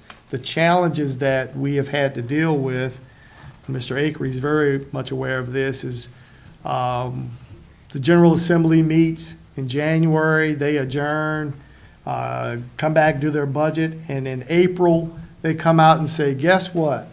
We want to give employees a bonus in July, or in June, rather. Well, that's not budgeted anywhere. And typically, the cost of doing that is substantial because, just like we're talking about tonight, with fairly addressing all of our employees across the board, if you give one group a bonus and then you've got folks sitting on the other side of the complex who don't get a bonus, or in some instances, they're in the same room looking at each other. One employee gets a bonus, the other doesn't, just because of the fact that they may be a comp-funded employee versus a locally funded position. So that has created some major challenges for us in terms of not just the cost of providing those bonuses, but also the fairness of those bonuses. There have been multiple reductions in funding for state responsibilities. That becomes an unfunded mandate because those state agencies now come to you as a local board and say, can you supplement our salaries? Can you supplement our services? And so we're actually utilizing local funding to supplement what the state is not willing to fully fund themselves, even though it's their agency or their obligation. That's happened in education. That's happened in our courts. It's happened in other areas of government. More recently, we dealt with the EMS pharmacy program. If you'll note, one of the positions that we have included as an additional position for the FY '27 budget is a pharmacy tech, a tech that is a direct result of this particular program. Now, this was a federal mandate or federal, but it doesn't matter. The locality's having to pick up the cost. And as a matter of compliance, it's important that we fill that position. And then another one that we don't often talk about, but the state has been reluctant to give us any relief, and that is with regard to advertising. Every time there's a public hearing, we have to advertise. And then the requirements for advertising require that, for many things, we advertise twice for the same item or for the same issue. The cost of advertising has gone up. Even though technology allows us to provide notification to our citizens through other means, that particular requirement has not been removed. And so, again, there's no support from the state. That is another mandate that is unfunded. And I assure you that that is just the tip of the iceberg in terms of the number of things that you as a board are required to fund or participate in without any support from the state or federal government. So we're still gathering information with regard to our water and sewer rates. We have some of that. Hand out now. These are the county's water and sewer rates for the last 10 years or so. Thank you.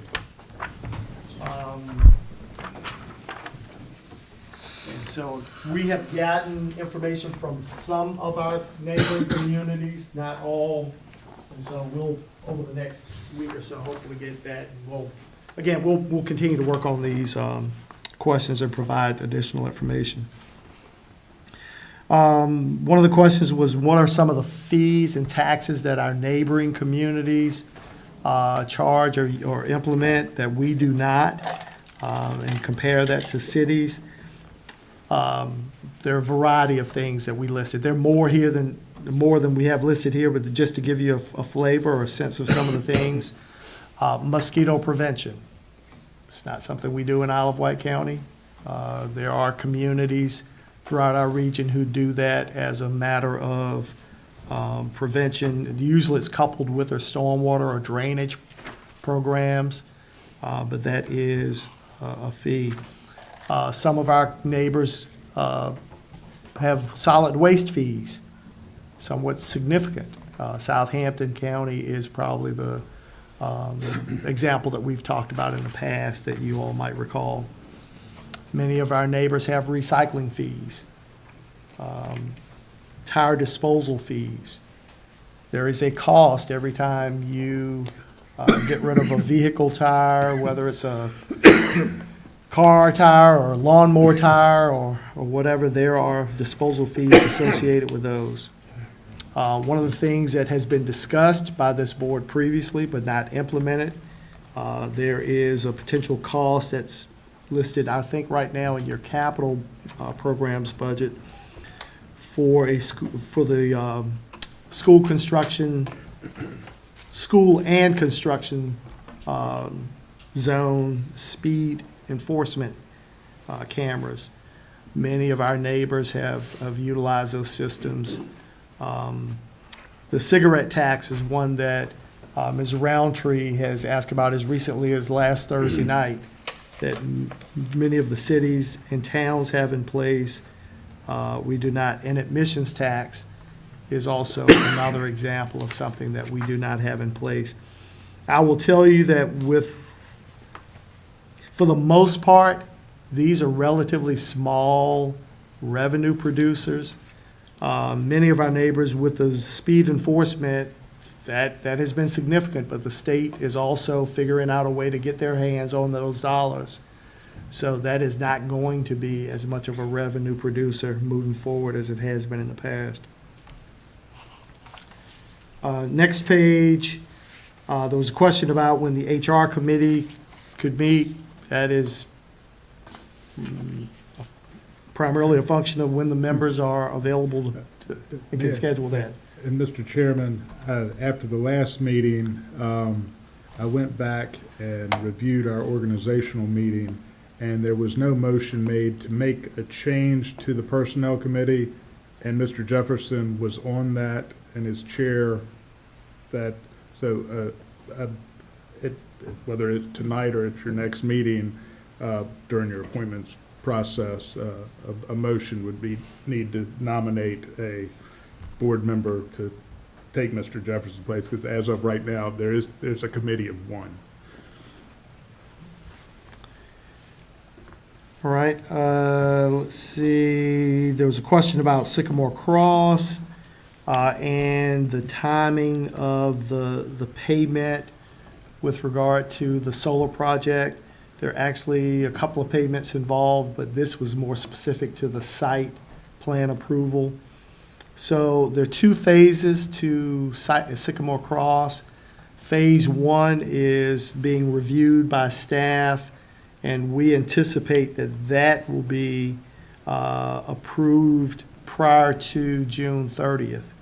But there's also a Phase 2 that is also under review as we speak, and we tried to look at what's the reasonable amount of time that that process will take, and it looks like that portion of the project will not receive approval for its site plan until sometime after July 1st. So we looked at the funding, that's about a $1.5 million contribution that the county will receive. If that money is realized, then we would certainly recommend that you utilize that for either something in your capital program or another one-time expense. But we do believe that that $1.5 million will be realized in FY '27. But we're not Is putting. the $1.5 million split across phase 1 and 2, or is that the total amount for both phases? That is the total amount for both phases. It's a one payment for when the site plan for the project is approved. And I have reached out to their attorney to see if he could give a better timeline on when the applicant or the project owner anticipates having their site plan completed. And And I'm not trying to bring you problems without a solution. So part of my solution, without having to raise the tax rate more than 82 cents per hundred for real estate and all the other taxes that we've outlined, part of the solution was to use that money from phase 1 and 2 for approval of site plan to help stem the tide, if you will, between this year when we need to make increases in all of these different operating budgets, and next year when we realize more tax revenue because of the reassessment. So your recommendation is that we only use the $1.5 million, if I'm reading that correctly, towards capital needs. Is there a legal reason why we can't use it for operational needs? I know you don't like to, but if it's just 1 year that we're talking about in the interim, why not? I defer to our county attorney on whether or not there's a legal reason. I will just say from the standpoint of budgeting, it is never, well, I shouldn't say never, it is not recommended that you use one-time money for ongoing operational expenses. But I'm not aware of any legal reason. There's no legal reason. It's just a matter of if you put it in the budget as the way to pay for it, next year, you're still going to have to pay for it. you still have to come up with $1.5 million in some other form. You essentially start your next year out $1.5 million behind in terms of the needed The reassessment revenues. will take it up. Without having to go up on taxes this year. Potentially, Yeah, that's what- potentially. yeah. I am reluctant to I'm count not saying- dollars yeah. before we have them. I understand. You're reluctant, but there is no legal reason why we couldn't. I'm sorry?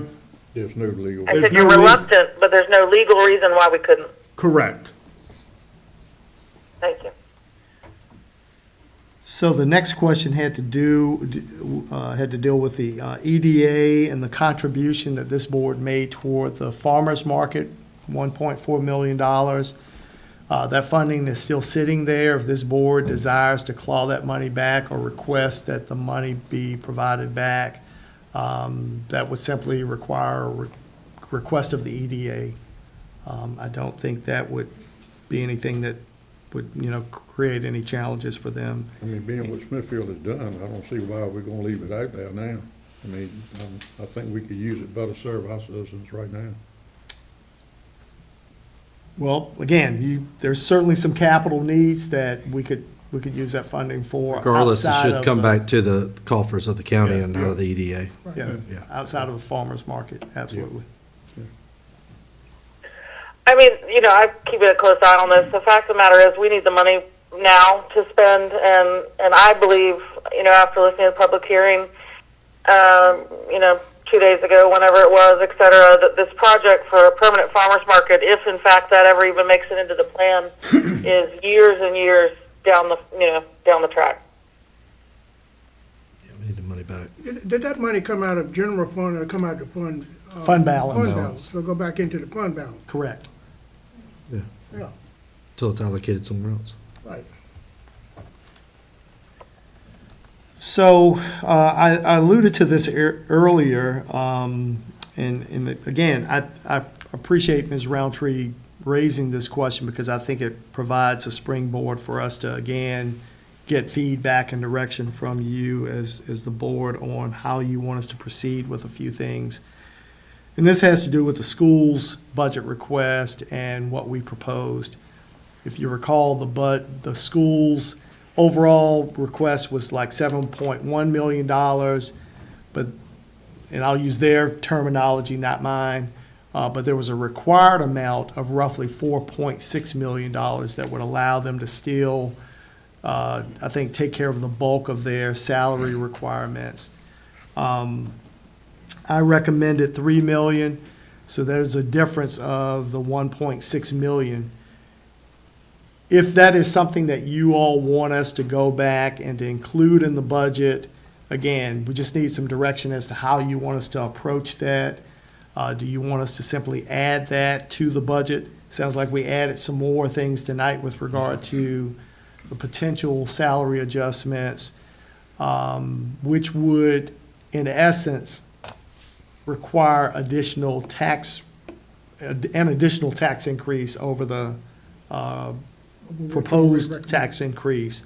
So again, just need some direction from you all as to how you want us to approach that. So it seems to me, when the dust clears, because we have to advertise the tax rate, and obviously so, that we incorporate, if it's the board's desire, that we incorporate things that we've discussed this evening that we seem to be at least considering, that we incorporate that into the advertisement, so when people come up to speak, they can speak on a worst-case scenario, if you will, and we've got some very smart constituents we work for.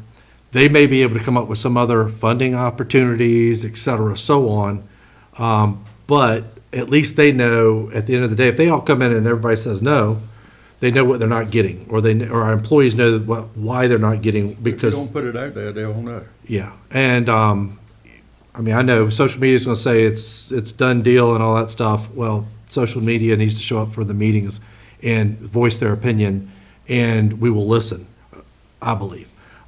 So, I mean, I think what we've done, at least so far, and as we continue forward, that we try to capture that into the rate, and it may blow people's minds because it's definitely going to allow me to lose a little bit of sleep, to say the least. But at least we know the worst case scenario when they come up. And, as Ms. Roundtree has brought up some opportunities for other funding mechanisms, et cetera. We consider that, and at least then when the citizens are asking, maybe the question is, why are you using a one-time whatever they know why we did it or where we did it, and that kind of stuff, they can kind of be keyed in on it. But I think that what we've done so far, we need to appropriately capture in our revenue. Well, like you were saying, I think, going to that 8% for the officers, which I think is needed, well needed. But I also think that the schools, is part of our responsibility. They are, people don't say it very often, but they are employees of this county. The county pays them. along with the state. So I think they're in the same group. And they did like you said earlier, they did a fantastic job as far as pulling their data together and explaining why they needed it. And I think if we don't do something like this for the schools, we're gonna regret it, and we're gonna see it before I think we really understand it. It's gonna happen, because their contracts come up in June, and I'm sure they're looking at other, just like the police department, like the fire department, all of them are looking. When you're talking $5,000 to $10,000 more money in one family, that's a lot of money. And all you got to do is go across the bridge or drive to another city, which is only some people 10 miles. They're gonna look hard at it, which I would. I mean, you don't want to leave. And I think a lot of these teachers here today, they have students in the schools. And a lot of them are staying just for that one reason. If it wasn't for that reason, they'd be gone. I've heard them say that. You know, something I think to draw the comparison, or maybe the what's two commonalities, I guess. Tonight with public safety, what I really heard was, we're talking about deputies, and we'll call them firefighter medics, where the rubber really meets the road. And I haven't heard the sheriff talk about how much he needs a raise or how much his captains and major needs a raise. It's been more about people on the street. And sometimes I have a little hesitation, because with the schools, I'd like to see the biggest leverage go to the people who touch our children every day, physically sit in class and teach. I'm not taking anything away from administrator, because when you've got to deal with people, I completely understand. But the money needs to go where it's supposed to go. And so oftentimes you look at that big number, and you know, we talked about the $1,000 earlier. See, on the county side, we're trying to impact. You agreed. We try to hit those people at the lower end, right? Correct. What are we doing at the schools? Everybody's getting the same percentage. So if you're making a six-figure, are you getting a percentage on top of that? Or are you getting the? If you listen to them, that's what they said. It's a different percentage. What they're doing is, no one will get the same, pretty much no one will get the same percentage. The lower teachers will get a more of a boost, and it moves up. It just depends on where their data came in from the other people in the area, what their fee was. Some of them might get maybe a 2% raise. Now, some of them might get 11% raise. Talking about teachers. Yeah, teachers. And it just depends on where their level was based on what the out of Hampton Roads properties were. I got you. And I guess my point is, with our school system, Yeah. we'll call it administration. I'm going to put them in one basket, and I guess I might have to apologize. They've got a larger group than our fire and rescue that has half dozen or so. So when we get more bang for our buck when it's going to the firefighters and all than we do when you have a large organization like that. And earlier, to me, the compensation that we have for I was looking at starting salary for one of the localities, and even with all our efforts, we're still a couple $1,000s short on starting pay with another county that's in the region. So we're still, I mean, if we're going to have that discussion we really, for fairness, should have it with all the employees. And you talk about teachers, they are county employees. We should have it for all. Because as our as our public safety and as our teachers are important, so are the people that make sure that the water flows, so are the people that make sure that, I mean, it goes on and on. And I don't mean on and on in a bad way. I mean, I think they get lost in that, and that's unfortunate. So I think what we've done here, back to the whole point, is I think we just captured in our advertisement. Wouldn't you think, Mr. Ely? I agree.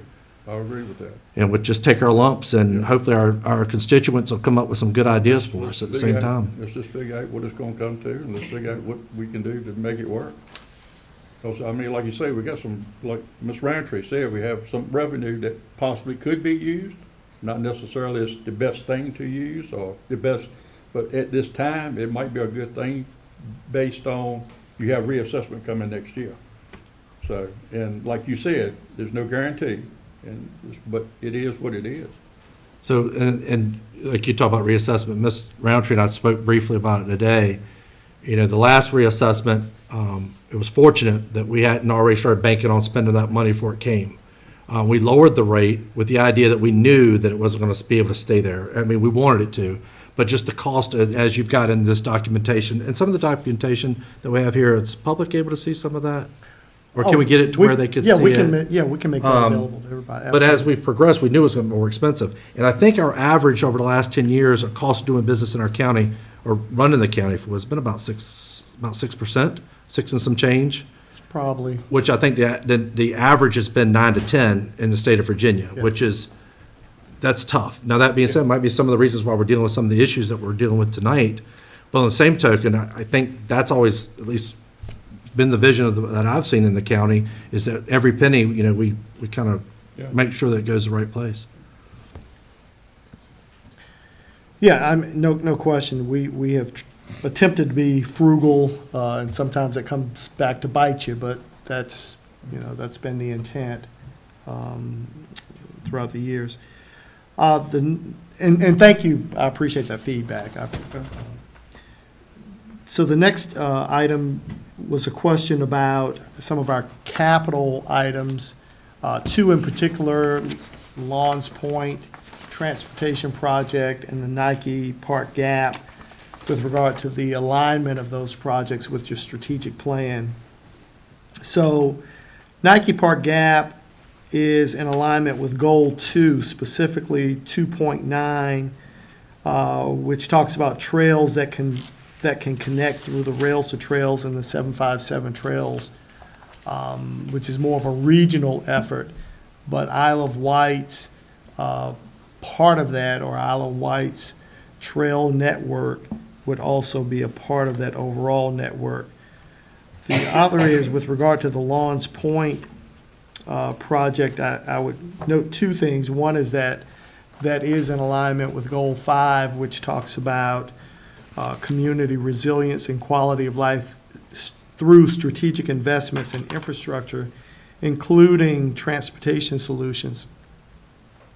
But we have also had other projects in our county similar to this, wherein the county has been involved in the project on the front end for whatever reason, and I won't go into the details of all of that. That road was not accepted into VDOT's secondary plan just yet. The community itself is making a substantial investment in the upgrading of the road.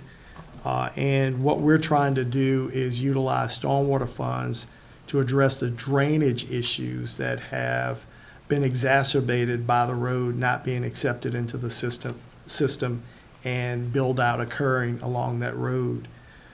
So again, it's obviously your prerogative, but I do want to note that those projects do fit within the county's overall strategic plan. I think we should move ahead with that project. That's a nice development up there.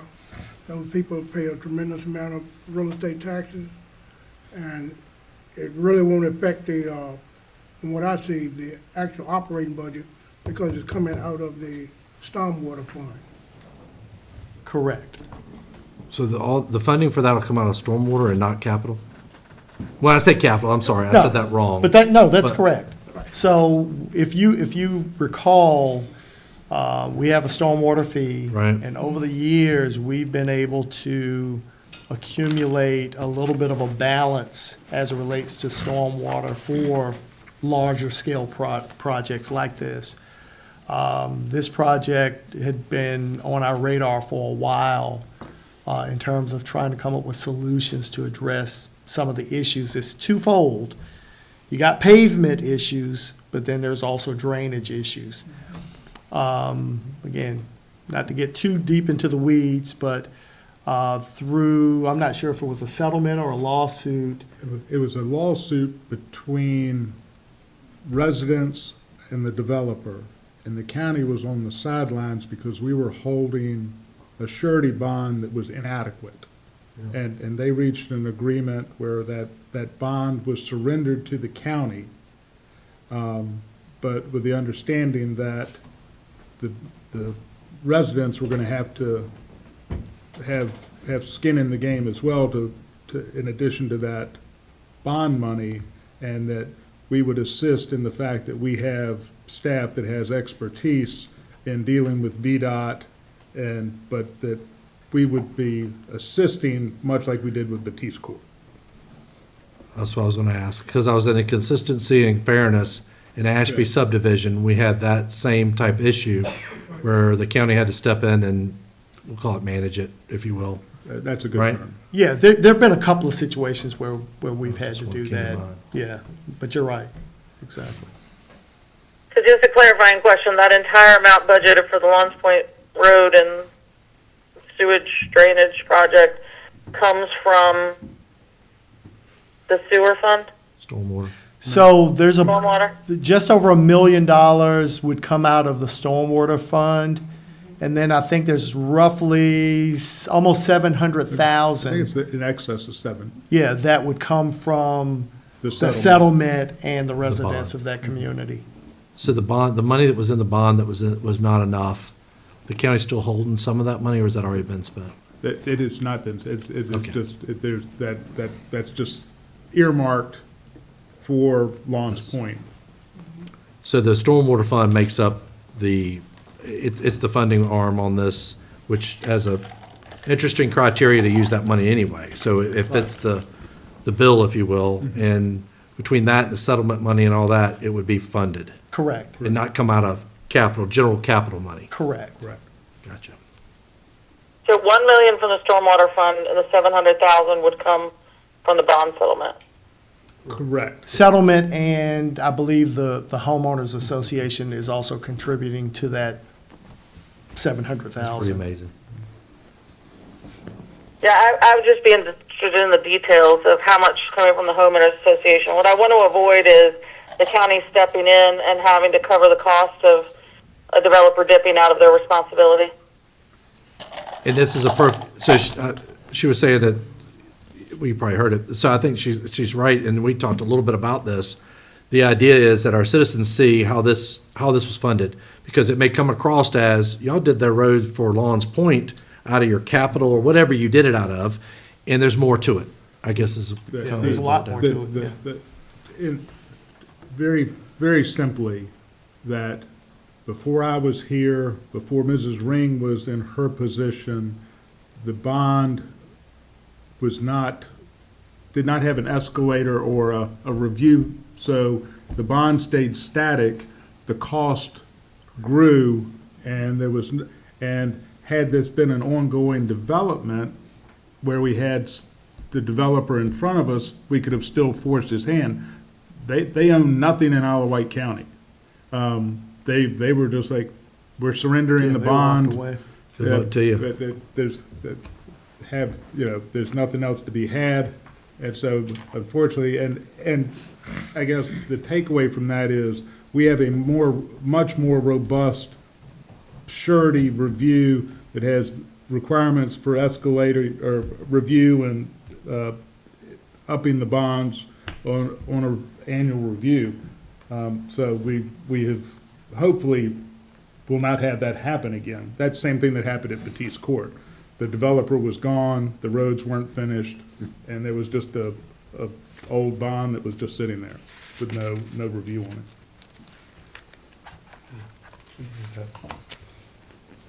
All right, thank you. Next item, I think we've covered that with regard to starting salaries for the sheriff's office. And then the subsequent item, so the audit, as of this week, the auditor is still compiling data. They sent us a list of things last week. We responded to that. And so again, we're still in this back and forth with the auditors, but it is still moving forward.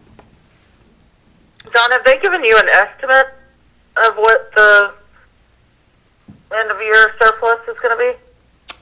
I don't believe we have that just yet. Not an updated one. But we'll continue to try to get that information. Yeah, I just think it's a big gaping hole. And if we're going to go and say we want to make this change and that change, we are or aren't going to take money out of a commitment we made to the EDA, or count on site plan money. I think that's a big unknown that we really can't go to the public until we know how last year turned out. I still think it's poor. Okay, well, yeah, we'll continue to press for that information. Let's see, there was a question about the undesignated fund balance and what is the policy that is related to that. The policy requires an amount equivalent to 15% of the county's general fund expenditures. In the proposed budget, that amount would be $117.8 million, meaning that you would need to maintain at least $17.7 million in the unassigned fund balance. As Ms. Roundtree just noted, we're still trying to get a precise number in terms of where we ended in June 30 of 2025. We feel like we're in a really good place as it relates to your policy, but we still want to know what that number is. So we don't have any clue how much is in it. We have a clue, What we was the just don't have an unassigned exact fund number. balance at the end of FY24?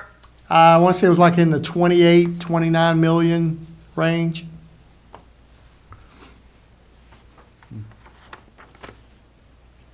They're way above 17.7. Yes, that's why I'm fairly confident when I say I think we're in a good place. We still need to know what that amount is, but I think we're in a very good place. During Isabel, you probably don't have the number in front of you, but obviously they had a fund balance there, and that was an unusual event. If I remember correctly, there were some real challenges with when the federal government was giving some money out, and there were some issues, and if you didn't do this, didn't do that. Point is, when you run into incidents like that, your fund balance is what really carries you through. And unfortunately, when there are those issues, if you, whatever they might be, whether it's with the government and paperwork or just the actual event, it was a fund balance that carried us through. Don't need to know the answer now. I am curious at some point in time, maybe the board would be too, to know just how we ended up, how did the county use their fund balance during that emergency? I think that was the last real significant impact emergency we've had, thank God, and I mean that. But it might be a lesson that was learned once that shouldn't be forgotten over time. Absolutely, you're right about not forgetting that lesson.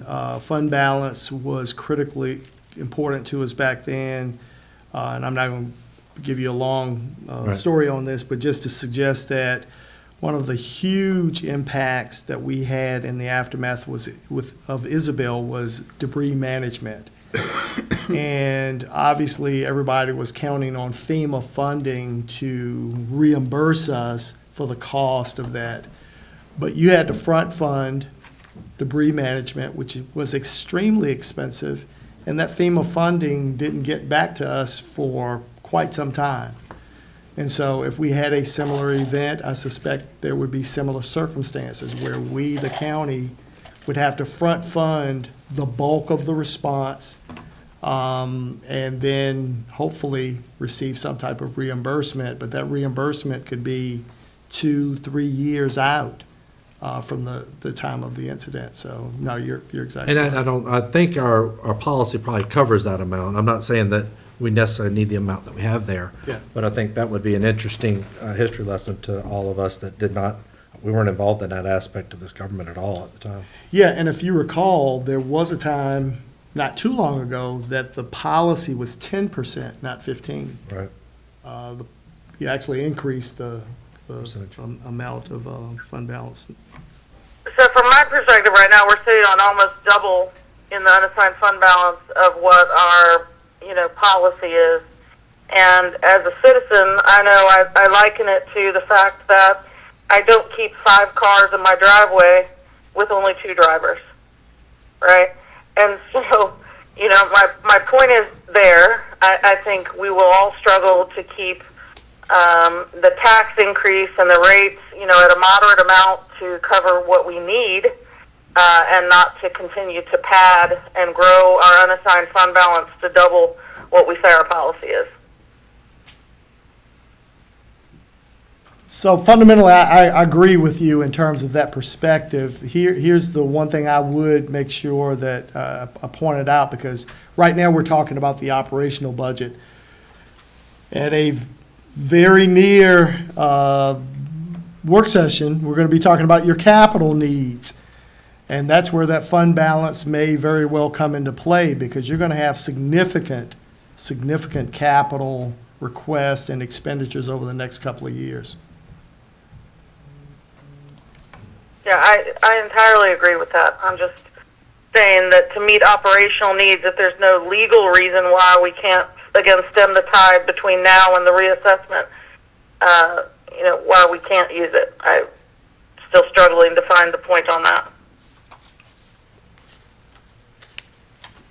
All right, next item had to deal with the 1% sales tax that we're still waiting on the governor's signature. I am not aware that she has signed that legislation yet, so that is still a hope. I think that it has been passed for the year. Oh, It has been made from a standalone bill into part of the state's biennial budget. so so my understanding was that it was part of the budget, Yeah, so but it's that not- they would deal with that on the 23rd when they Correct. reconvene. Yeah, so there's Yeah. nothing on her desk now for her Right. to sign. That's what they said, yeah. So we're still waiting to find out what happens with that. Let's assume for a second the governor is benevolent and signs that bill. The next hurdle would be a referendum, if it times out as we would hope, in November. And that would be the citizens having the opportunity to express themselves.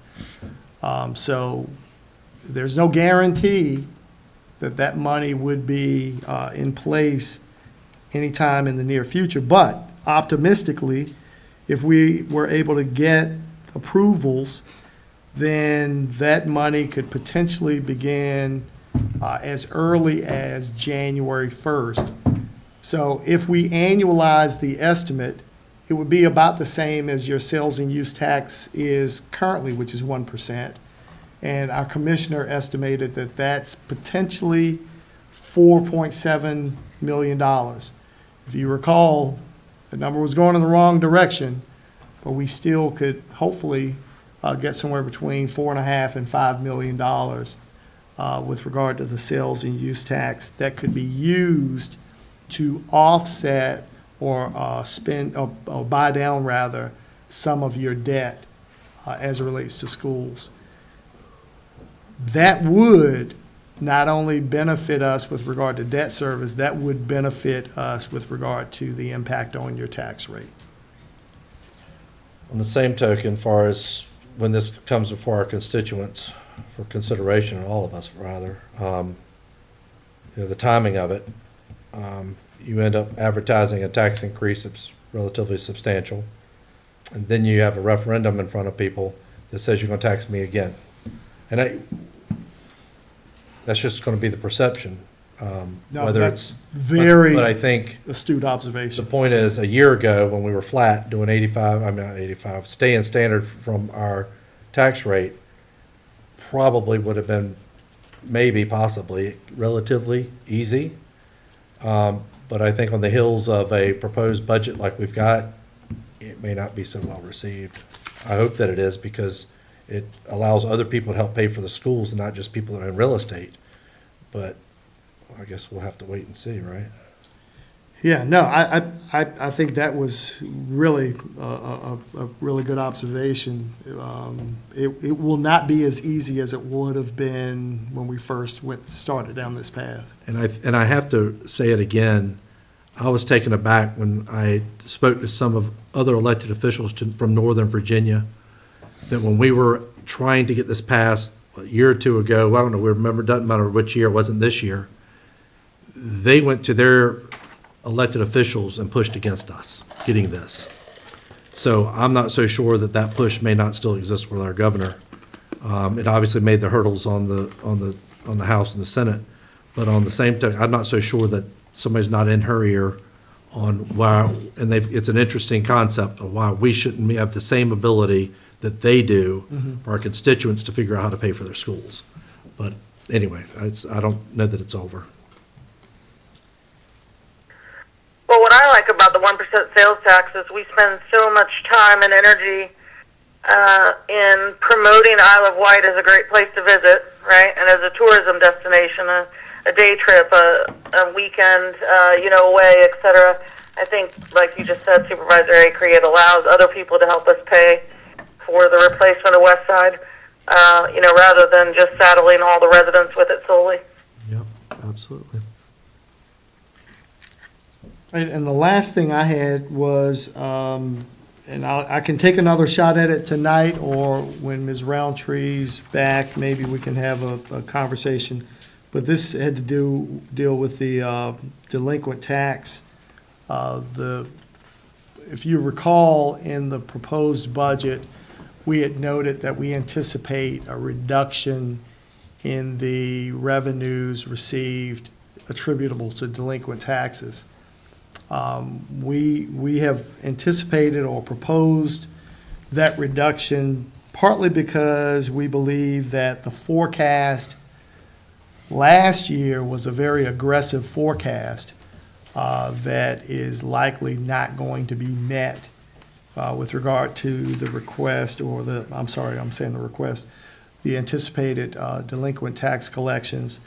And then secondly, it is a function of the way the taxes are coded with regard to how they're received. And, it's a matter of interpretation, but we think the combination of those things is going to result in a reduction in the revenues that are attributed to delinquent tax collections. We're not suggesting that we're not going to get those revenues. It's a matter of where they're coded and where they end up in the budget. So my confusion on that is in the budget notes, when you did your green and red, right, pluses and minuses. If it's just a matter of a change in how it's coded, I guess I would have expected, that credit to have shown up somewhere else. So why was it a negative and then not an associated positive if it's a wash? The way that was shown was a highlight to suggest that if you look at the budget, you're going to see a $500,000 reduction in what we are forecasting for delinquent tax collections if you compare it to last year. Doesn't mean we're not going to see those dollars. We probably are going to see those dollars in part of the increase that you're going to see in overall current real estate tax revenues. But we also are telling you that we were maybe too aggressive in our estimate for the current year because we're not going to meet that mark.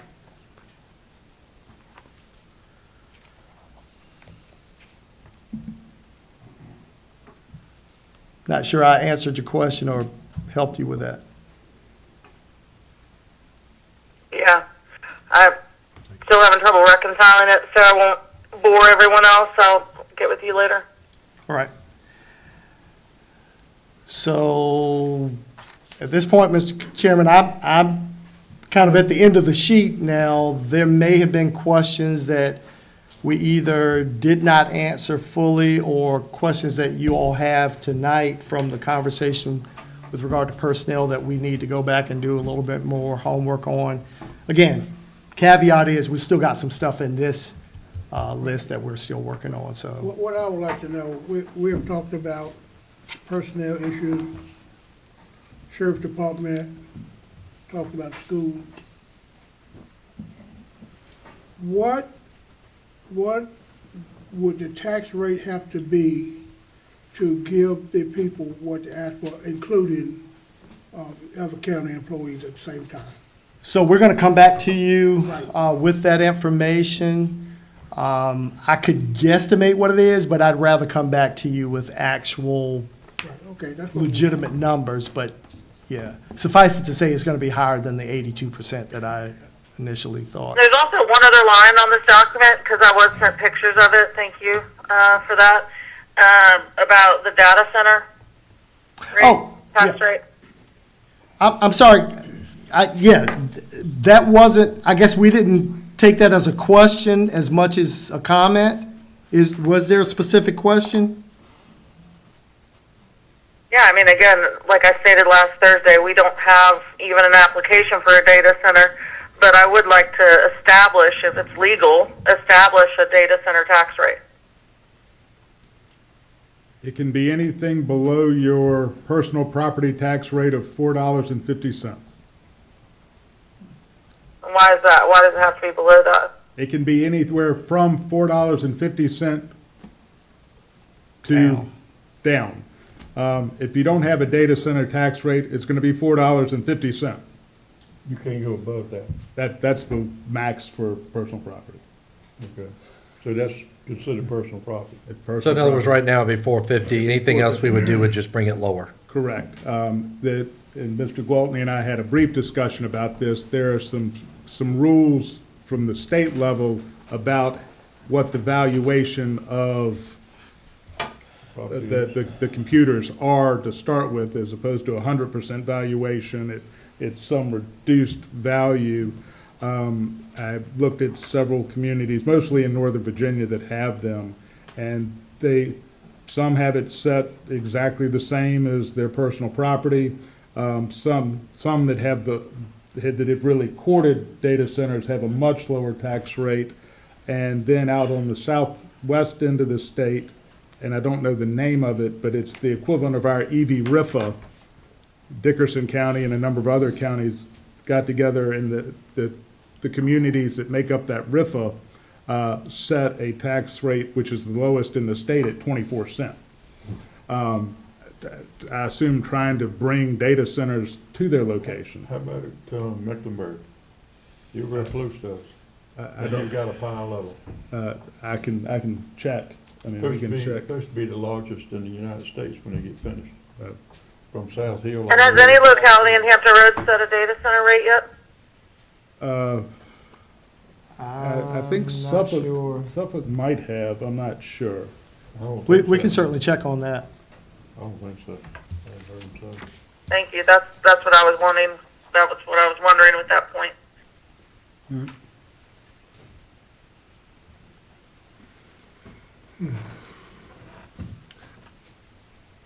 And when, we gonna be able to take a look at the best? That's on That, your agenda for the April 16th, 16th next week. I believe, Okay. yeah. Excuse me.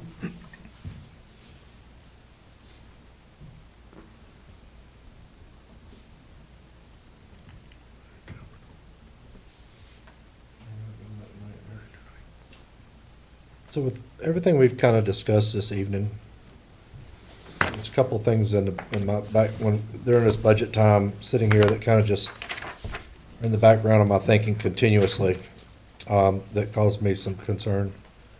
Bond rating, because we're gonna talk about capital coming up in the next few meetings.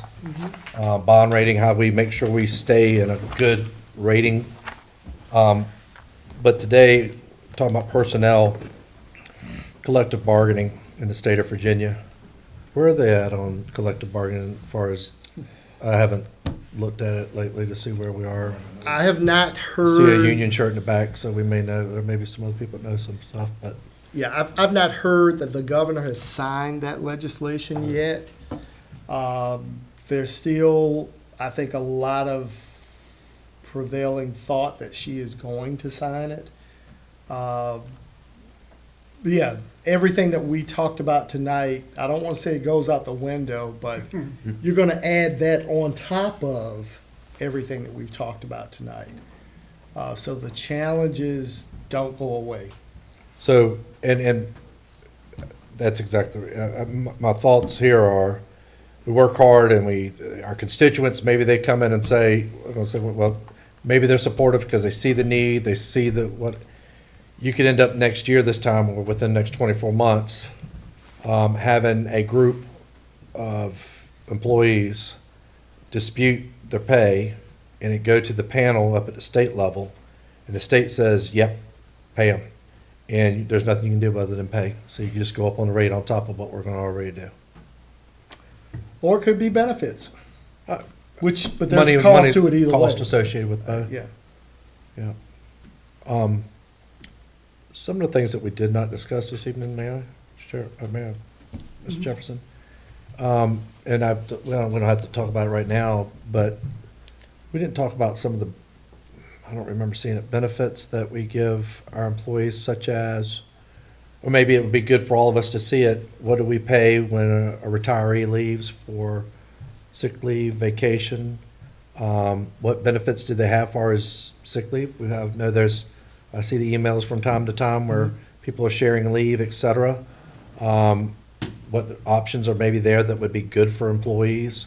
Those type of incentives, and like you said, they all cost money, but at the same token, those things go a long way. I mean, I think one of the holidays, we gave an extra day on a holiday. It just was the right thing to do, but it meant a lot, and it didn't cost the county as much as it would have been maybe to give everybody a Christmas gift or something. Sure. So I guess my point would be back to the point is, what kind of benefits do we have there? A lot of different backgrounds on the board that, they may have other ideas on how we can incentivize. I know our personnel director, she has a lot of ideas over the years. But again, that comes with money, right? So maybe that's something to maybe give us through email separately, just for consideration. Some thoughts on those? Yeah, we can certainly bring. I mean, I don't know a better way to do it, because it would be probably a long drawn out discussion. I would like for us to look at, we've been depending on volunteers for a long time. And we give them a little incentive, but should we consider maybe increasing that incentive, and maybe we might be able to get more volunteers to come in and help with fire and rescue? Well, and we talked some about, and you're exactly right, Mr. Jefferson, we talked about that, a few months ago when we ran into some staffing concerns, I guess is the best way to generalize. And I looked through the budget, but I don't remember seeing as a line item a substantial amount of money for recruitment, retention, and education for our public. So many people live in our county, and I don't know that they realize how much our volunteers do.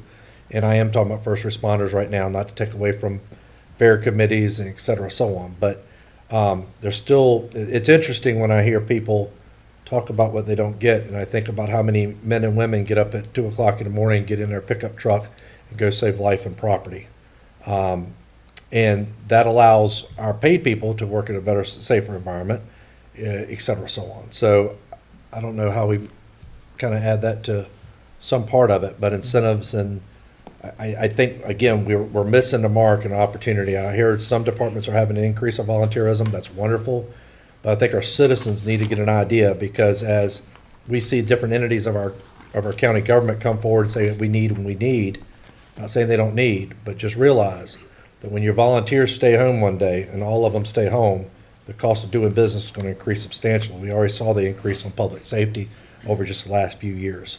And hopefully we don't see that by people being educated and getting more involved. Yeah, so we hadn't planned to talk about that specifically, but we were going to touch on it when we have our capital conversation. Okay. Not to go down that path tonight, but just as a comment that we heard from the volunteers as we went around and talked to the various agencies, that one of the things that they believe to be a significant incentive is the ability to provide, for lack of anything else to call it, housing for the volunteers who would essentially live at the station. They volunteer, they respond. Those are the folks that they're able to not just recruit, but retain. And so they told us that was, I guess on the list of incentives, that was probably at the top of the list.